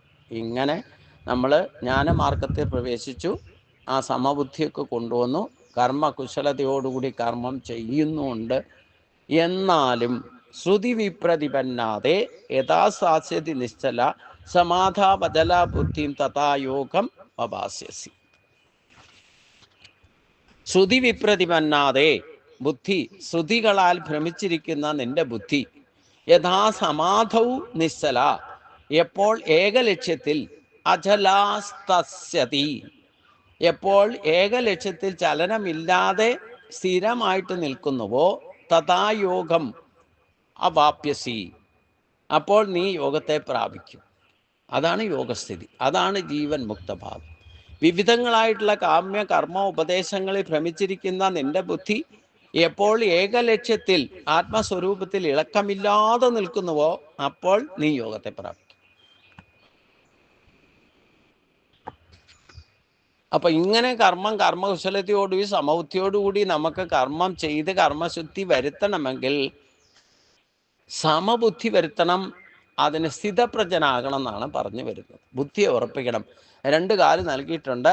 ഒന്ന് ദൈവിക സമ്പത്തിൻ്റെ ബുദ്ധിയും ഒന്ന് ആസുരീ സമ്പത്തിൻ്റെ ബുദ്ധിയും. ഈ ആസുരീ സമ്പത്തിന് ബുദ്ധി ഉറച്ചുകൊണ്ട് നമ്മൾ ദൈവിക സമ്പത്തിനെ ഉപയോഗിച്ചാൽ അത് പരമോദപ്രാപ്തിക്ക് പ്രതിബന്ധമായി ഭവിക്കും. അതേസമയം ദൈവിക സമ്പത്തിൽ ബുദ്ധി ഉറപ്പിച്ചുകൊണ്ട് ആസുരീ സമ്പത്തിനെ കർമ്മകുശലതയോടെ ഉപയോഗിച്ചാലോ ജീവൻ മുക്തിയിലേക്ക് എത്തും. അപ്പൊ എന്ത് വേണം? ഇതിൻ്റെ രണ്ടിനും ഇടയിൽ ബുദ്ധി ഉറപ്പിക്കണം. ദൈവിക സമ്പത്തിൻ്റെയും ആസുരീ സമ്പത്തിൻ്റെയും കൃതകൃത്യമായിട്ട് യൂട്ടിലൈസേഷൻ നടത്തിക്കൊണ്ട് കർമ്മബന്ധനമില്ലാതെ ജീവൻ മുക്തിയിലേക്ക് എത്തണം എന്നുണ്ടെങ്കിൽ ഈ ദൈവിക സമ്പത്തിൻ്റെയും ആസുരീ സമ്പത്തിൻ്റെയും മധ്യത്തിൽ ബുദ്ധി അർപ്പിക്കണം. ദൈവീയ സമ്പത്തിൽ നിന്നാണ് ഞാൻ എന്ന ഭാവം, ഞാനുണ്ടെന്നുള്ള ഭാവം ഉണ്ടാകുന്നത്. ആസുരീ സമ്പത്തിൽ നിന്നാണ് എൻ്റെ എന്ന ഭാവം ഉണ്ടാകുന്നത്. ഇതിൻ്റെ മധ്യത്തിലാണ് സുഷുമ്നാ നാഡിസ്ഥിതി. ഇടയും പിങ്ങളെയാണ് ഈ പറയുന്ന ദൈവിക സമ്പത്തും. ഒന്ന് പോസിറ്റീവ് എനർജിയും ഒന്ന് നെഗറ്റീവ് എനർജിയും. ഇതിൻ്റെ രണ്ടിനും മധ്യത്തിൽ നിന്നാലേ ന്യൂട്രലൈസേഷൻ നടക്കും. മനസ്സിലായില്ലേ? എൻ്റെ മധ്യത്തിൽ നിന്നാണ് സ്ഥിരബുദ്ധി ഉണ്ടാകുക. അപ്പൊ സ്ഥിരബുദ്ധി ഉണ്ടാകണം എന്ന് പറഞ്ഞപ്പോൾ അർജുനൻ ഒരു ചോദ്യം ചോദിക്കുകയാണ്. അവിടെ വരെ നമുക്കൊന്ന് നോക്കാം.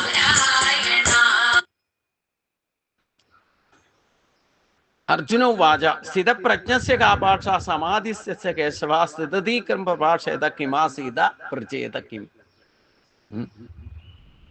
അർജുനൻ ചോദിച്ചു, കേശവ, അല്ലയോ കേശവ, സമാധിസ്യ സ്ഥിതപ്രജ്ഞസ്യ കാപാക്ഷ, സമാധിയിൽ സ്ഥിതി ചെയ്യുന്ന സ്ഥിതപ്രജ്ഞന്റെ ലക്ഷണം എന്താണ്? സ്ഥിതതി കിം പ്രഭാഷേത, സ്ഥിതപ്രജ്ഞൻ എങ്ങനെ സംസാരിക്കും? സ്ഥിതതി കിം പ്രഭാഷത, പ്രഭാഷേത എങ്ങനെ സംസാരിക്കും? കിം ആസീത എങ്ങനെ സ്ഥിതി ചെയ്യും? കിം വ്രജേ എങ്ങനെ സഞ്ചരിക്കും? അല്ലയോ കേശവ, സമാധിയിൽ സ്ഥിതി ചെയ്യുന്ന സ്ഥിരബുദ്ധിയോട് കൂടിയവന്റെ ലക്ഷണം എന്താണ്? സ്ഥിതപ്രജ്ഞൻ എങ്ങനെയാണ് സംസാരിക്കുന്നത്? എന്താണ് സംസാരിക്കുന്നത്? എങ്ങനെ സ്ഥിതി ചെയ്യുന്നു? എങ്ങനെയാണ് സഞ്ചരിക്കുക? അതായത് സ്ഥിതപ്രജ്ഞനായിട്ടുള്ള ഒരാളെ കണ്ടാൽ എങ്ങനെ മനസ്സിലാക്കാൻ പറ്റും? ബ്രഹ്മനിഷ്ഠ കൈവരിച്ച സിദ്ധപുരുഷനെയാണ് സ്ഥിതപ്രജ്ഞൻ എന്ന് ഉദ്ദേശിക്കുക. പ്രജ്ഞ എന്ന് പറഞ്ഞാൽ ബുദ്ധി, സ്ഥിതം ചെയ്യാന്ന് പറഞ്ഞാൽ അതിനെ ഉറപ്പിച്ച. അപ്പൊ ബുദ്ധിയെ ഉറപ്പിച്ചവനാണ് സ്ഥിതപ്രജ്ഞ എന്ന് പറയുന്നത്. അപ്പൊ സ്ഥിതപ്രജ്ഞനായിരിക്കുന്ന ഒരാളെ എങ്ങനെ സാധാരണക്കാർക്ക് കണ്ടാൽ മനസ്സിലാകും എന്നാണ് ചോദ്യം. അദ്ദേഹം പറഞ്ഞു നടക്കുന്നത് എന്തായിരിക്കും? പറയുകയും നടക്കുകയും സഞ്ചരിക്കുകയും ചെയ്യുന്നത് എങ്ങനെയായിരിക്കും? എങ്ങനെയാണ് ഒരാൾക്ക് ഒറ്റ സ്ഥിതപ്രജ്ഞനായിട്ട് ബുദ്ധി ഉറപ്പിച്ച ഒരാളെ കണ്ടാൽ മനസ്സിലാക്കാൻ സാധിക്കുന്നത് എങ്ങനെയായിരിക്കും? നമ്മൾ ആരെങ്കിലും സ്ഥിതപ്രജ്ഞനെ ഇതുവരെ കണ്ടിട്ടുണ്ടോ? അവരുടെ കൂടെ സത്സംഗം പങ്കെടുത്തിട്ടുണ്ടോ? സ്ഥിതപ്രജ്ഞനായിട്ടിരിക്കുന്ന ആളെ പെട്ടെന്ന് കണ്ടാലും നമുക്ക് എങ്ങനെ മനസ്സിലാക്കാൻ പറ്റുമോ? അവരുടെ വാക്കുകളിൽ നിന്നോ, പ്രവൃത്തികളിൽ നിന്നോ, സഞ്ചാരത്തിൽ നിന്നോ, ചലനത്തിൽ നിന്നോ ഏത് തരത്തിലാണ് ഒന്ന് മനസ്സിലാക്കാൻ സാധിക്കുക? ഇതാണ് അർജുനന്റെ ചോദ്യം. ഈ ചോദ്യത്തിന്റെ ഉത്തരമായിട്ടാണ് ഈ ഗീതയിലെ ശരിക്കും ഗീതോപദേശം 2-ാം അധ്യായത്തുകൊണ്ട് സമ്പൂർണമാണ്. ആത്മതത്വം പറഞ്ഞു, കർമ്മതത്വം പറഞ്ഞു. ആ കർമ്മ ശുദ്ധി വരുത്തിയാലേ, കർമ്മബന്ധനം തീർന്നാലേ പുനർജന്മം ഇല്ലാതിരിക്കും, ബ്രഹ്മനിർമ്മാണം പ്രാപിക്കണം. അതിന് ബുദ്ധിയെ ഉറപ്പിക്കണം എന്ന് പറഞ്ഞു. ആ ബുദ്ധിയെ ഉറപ്പിക്കാതെ ദൈവീയ സമ്പത്തിനെയും പ്രകൃതി സമ്പത്തിനെയും നമുക്ക് ആസുരീ സമ്പത്ത്, പ്രകൃതി സമ്പത്ത് തന്നെയാണ് ആസുരീ സമ്പത്ത് എന്ന് പറയുന്നത്. അപ്പം ഈ ആസുരീ സമ്പത്താകുന്ന ശരീരത്തെ ആശ്രയിച്ചുകൊണ്ട് വേണം ദൈവത്തെ ആശ്രയിച്ച് നമുക്ക് ദൈവത്തിലേക്ക് എത്താൻ സാധിക്കുക. അപ്പം ഈ രണ്ടും ഉപയോഗിക്കാതെ പറ്റില്ല. അപ്പം അത് രണ്ടും ബാലൻസ് ചെയ്ത് ഉപയോഗിക്കണം എന്നുണ്ടെങ്കിൽ ഇതിൻ്റെ രണ്ടിൻ്റെയും മധ്യത്തിൽ ഉള്ള പുരുഷ ബുദ്ധി, ശ്രേഷ്ഠമായ ബുദ്ധി ഉണ്ടാകണം. ബുദ്ധിയെ ഉറപ്പിക്കണം.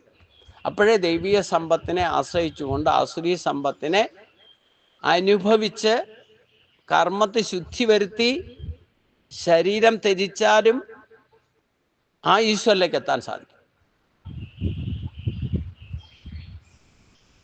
അപ്പൊ ബുദ്ധിയെ ഉറപ്പിക്കുക. 2 കാല് കിട്ടിയിട്ടുണ്ട്. ഒന്ന് ദൈവീയ സമ്പത്തിന്റെ കാലും, ഒന്ന് ആസുരി സമ്പത്തിന്റെ കാലും. ഒരു കാലം ഉറപ്പിക്കാതെ അടുത്ത കാലം എടുത്തു വെച്ചാൽ എന്താ കുഴപ്പം? വീഴും. അത് ഏത് കാലം ഉറച്ചിട്ടില്ലെങ്കിലും പ്രശ്നമാണ്. ആസുരി സമ്പത്തിന്റെ കാലം ഉറപ്പിക്കാതെ ദൈവിക സമ്പത്തിന്റെ കാലം എടുത്തു വെച്ചാലും വീഴും. ദൈവിക സമ്പത്തിന്റെ കാലം ഉറപ്പിക്കാതെ ആസുരി സമ്പത്തിന്റെ കാലം എടുത്ത് നടക്കാന്ന് വിചാരിച്ചാലും വീഴും. അപ്പൊ ഒരു കാല് എടുത്തു വെച്ചാൽ ആ കാലം ഉറപ്പിച്ചിട്ട് വേണം അടുത്ത കാലം എടുത്തു വെക്കാൻ. അടുത്ത കാലം ഉറച്ചിട്ട് വേണം വീണ്ടും ഈ കാലം എടുത്തു വെക്കാൻ. ഇത് കൃത്യമായിട്ട് ചെയ്യണമെങ്കിൽ സ്ഥിതപ്രജ്ഞനെ സാധിക്കും. നമുക്കത് സാധിക്കാത്തത് കൊണ്ടാണ് ഇടയ്ക്കൊക്കെ തട്ടിത്തടഞ്ഞ് വീഴണമൊക്കെ. മനസ്സിലായില്ലേ? സൗകര്യത്തിന് ടൈൽസൊക്കെ ഇട്ട് തന്നിട്ടുണ്ട് വീട്ടിൽ, അല്ലേ? ശക്കല സത്ത തെറ്റിയാൽ മലന്നടിച്ച് കിടക്കും, അല്ലേ? അതും ആ ബാത്റൂമിലൊക്കെ ഞാൻ വയസ്സായവരോട് പറയാറുണ്ട്, ബാത്റൂമിലൊക്കെ കയറിയിട്ട് ഇറങ്ങുമ്പം സോപ്പൊക്കെ തേച്ചിട്ട് വരുമ്പം കാലയിൽ സോപ്പിൻ്റെ അംശം ഉണ്ടാകും, വെള്ളം ഉണ്ടാകും. രണ്ടും കൂടെ ഉണങ്ങിക്കിടക്കുന്ന പ്രതലത്തിലേക്ക് സ്റ്റെയിൽസ് ഇട്ട സ്ഥലത്തേക്ക് നിങ്ങൾ ചവിട്ടിയാലും ചിലപ്പോൾ കാല് സ്ലിപ്പ് ചെയ്യും. അവിടെ പിന്നെ വെള്ളം ഉണ്ടെങ്കിൽ പറയും വേണ്ട. പല ആൾക്കാരും ബാത്റൂമിൽ വീണിട്ടാണ് വയസ്സാം കാലത്ത് എല്ല് പൊട്ടണതൊക്കെ കേട്ടിട്ടുണ്ട്. ചെറുപ്പക്കാരും വീഴും ശ്രദ്ധിച്ചില്ലെങ്കിൽ. ആന വരെ വീഴും അടി തെറ്റിയാൽ, അല്ലേ? എന്നിട്ട് ആനയും അടി തെറ്റിയാൽ വീഴുന്നും പറഞ്ഞുകൊണ്ട് കിടക്കും. അടി തെറ്റിയാൽ നമ്മളും വീഴുന്നും പഠിക്കണ്ടേ? അത് ഞാനും വീഴുന്നും പഠിക്കണം. ആന വീഴുവോ വീഴാതിരിക്കുക ചെയ്യട്ടെ, നമുക്കിപ്പോൾ എന്താ? നമ്മൾ വീഴാതെ നോക്കിക്കൊള്ളുക എന്നർത്ഥം. അതാണ് സ്ഥിതപ്രജ്ഞനാകണം എന്ന് പറഞ്ഞത്. അതായത് നമ്മൾ ആസുരി സമ്പത്തിനെയും ദൈവിക സമ്പത്തിനെയും കൂട്ടിച്ചേർത്ത് ഉപയോഗിച്ചുകൊണ്ട് ജീവിക്കാൻ സാധിക്കും. അതാണ് പ്രകൃതിയും പുരുഷനും. ദൈവിക സമ്പത്തിനെ ആശ്രയിച്ചുകൊണ്ടേ ആസുരി സമ്പത്തിനെ രക്ഷിക്കാൻ സാധിക്കൂ. 50% 90% ആൾക്കാരും ആസുരി സമ്പത്തിനെ രക്ഷിക്കാൻ വേണ്ടിയിട്ടാണ് ദൈവിക സമ്പത്തിനെ ആശ്രയിക്കുന്നത്. അതുകൊണ്ട് ഒരിക്കലും ശ്രേയസ് ഉണ്ടാകില്ല.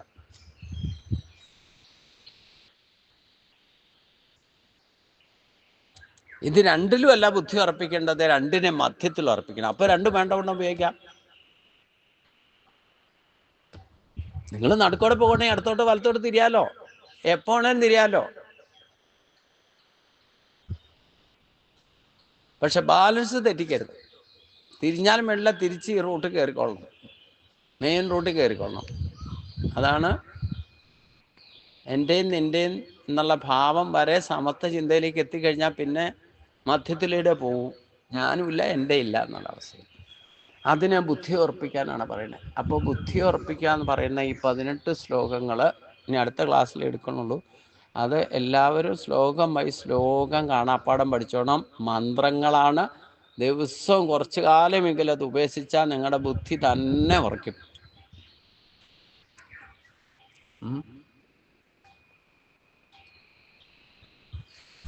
അപ്പം ഇന്ന് ലക്ഷ്യമിട്ടിരുന്നത് 53 വരെ 54 വരെ ശ്ലോകമാണ്. ഇനി സ്ഥിതപ്രജ്ഞ ലക്ഷണം നമുക്ക് അത് 18 ശ്ലോകങ്ങൾ. അതിനുള്ള തയ്യാറെടുപ്പ് ആദ്യം നടക്കണം.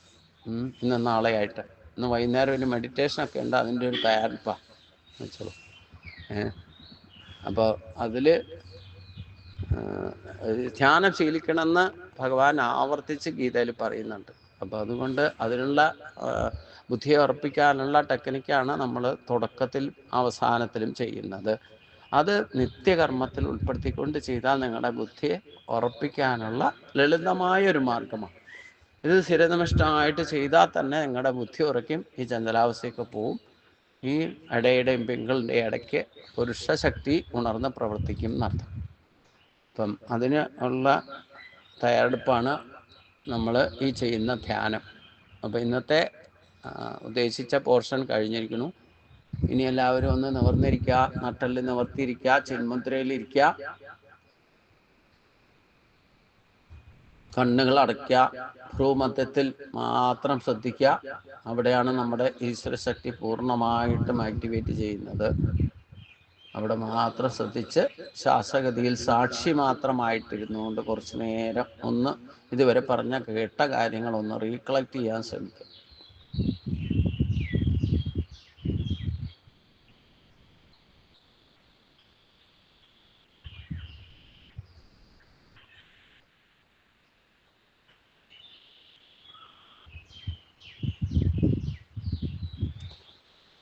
കൈകൾ തൊഴുതു പിടിക്കാം. പഞ്ചപ്രണവം. ഓം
ഓം മഹേശ്വര ഗുരു സാക്ഷാൽ പരബ്രഹ്മ തസ്മൈ ശ്രീ ഗുരവേ നമഃ. ഓം കായേന വാചാ മനസേന്ദ്രിയർവാ ബുദ്ധ്യാത്മനാ വാ പ്രകൃതേ സ്വഭാവഃ കരോമി യദ്യത് സകലം പരസ്മൈ നാരായണായേതി സമർപ്പയാമി. ഓം നാരായണായേതി സമർപ്പയാമി. ഓം നമോ നാരായണായ നമഃ. ഓം നമോ നാരായണായ നമഃ. ഓം നമോ നാരായണായ നമഃ. ഓം ശാന്തി ശാന്തി ശാന്തി. കൈകൾ രണ്ടും പുറകോട്ട് കെട്ടുക. തല കുമ്പിട്ട് ഗുരുപ്രണാമം. അർപ്പണ്യദോഷോ ഭഗതസ്വഭാവകമിച്ഛാമിത്താം ധർമ്മസുമൂഢചേതക യശ്രേയസ്യാ നിശ്ചിതം ബ്രൂഹിതന്മേ ശിഷ്യസ്യേഹം ശാതിമാം താം പ്രപന്നം. ഓം നമോ ഭഗവതേ വാസുദേവായ. ഓം നമോ ഭഗവതേ വാസുദേവായ. ഓം ശ്രീകൃഷ്ണായ പരബ്രഹ്മണേ നമഃ. ഓം ശ്രീ ഗുരുഭ്യോ നമഃ. ശ്വാസം എടുത്തുകൊണ്ട് നിവർന്നിരിക്കുക. കൈകൾ രണ്ടും കൂട്ടിത്തിരുമ്മുക. ഒരു 3 പ്രാവശ്യമെങ്കിലും സാധാരണഗതിയിൽ കൈകൾ കൂട്ടിത്തിരുമ്പഴ, എന്നാലാ ശരിക്കും ഹീറ്റാവുള്ളൂ. ആ ചൂട് മുഖത്ത് കൈകൾ കമിഴ്ത്തി വെച്ചുകൊണ്ട് കണ്ണുകൾ നേരിട്ട് തൊടാതെ മുഖത്ത് പകർന്നു നൽകുക. ആ കൈകൾ തന്നെ 2 കൈയും കമിഴ്ത്തി ശിരസിലും വയ്ക്കുക. പിന്നെ മുഖവും ശരീരവും ആസകലം തലോടിക്കൊണ്ട് പതുക്കെ പതുക്കെ തലോടിക്കൊണ്ട് ചിന്മുദ്രയിലേക്ക് തന്നെ മടങ്ങി വരിക. പതുക്കെ പതുക്കെ കണ്ണുകൾ തുറക്കുക.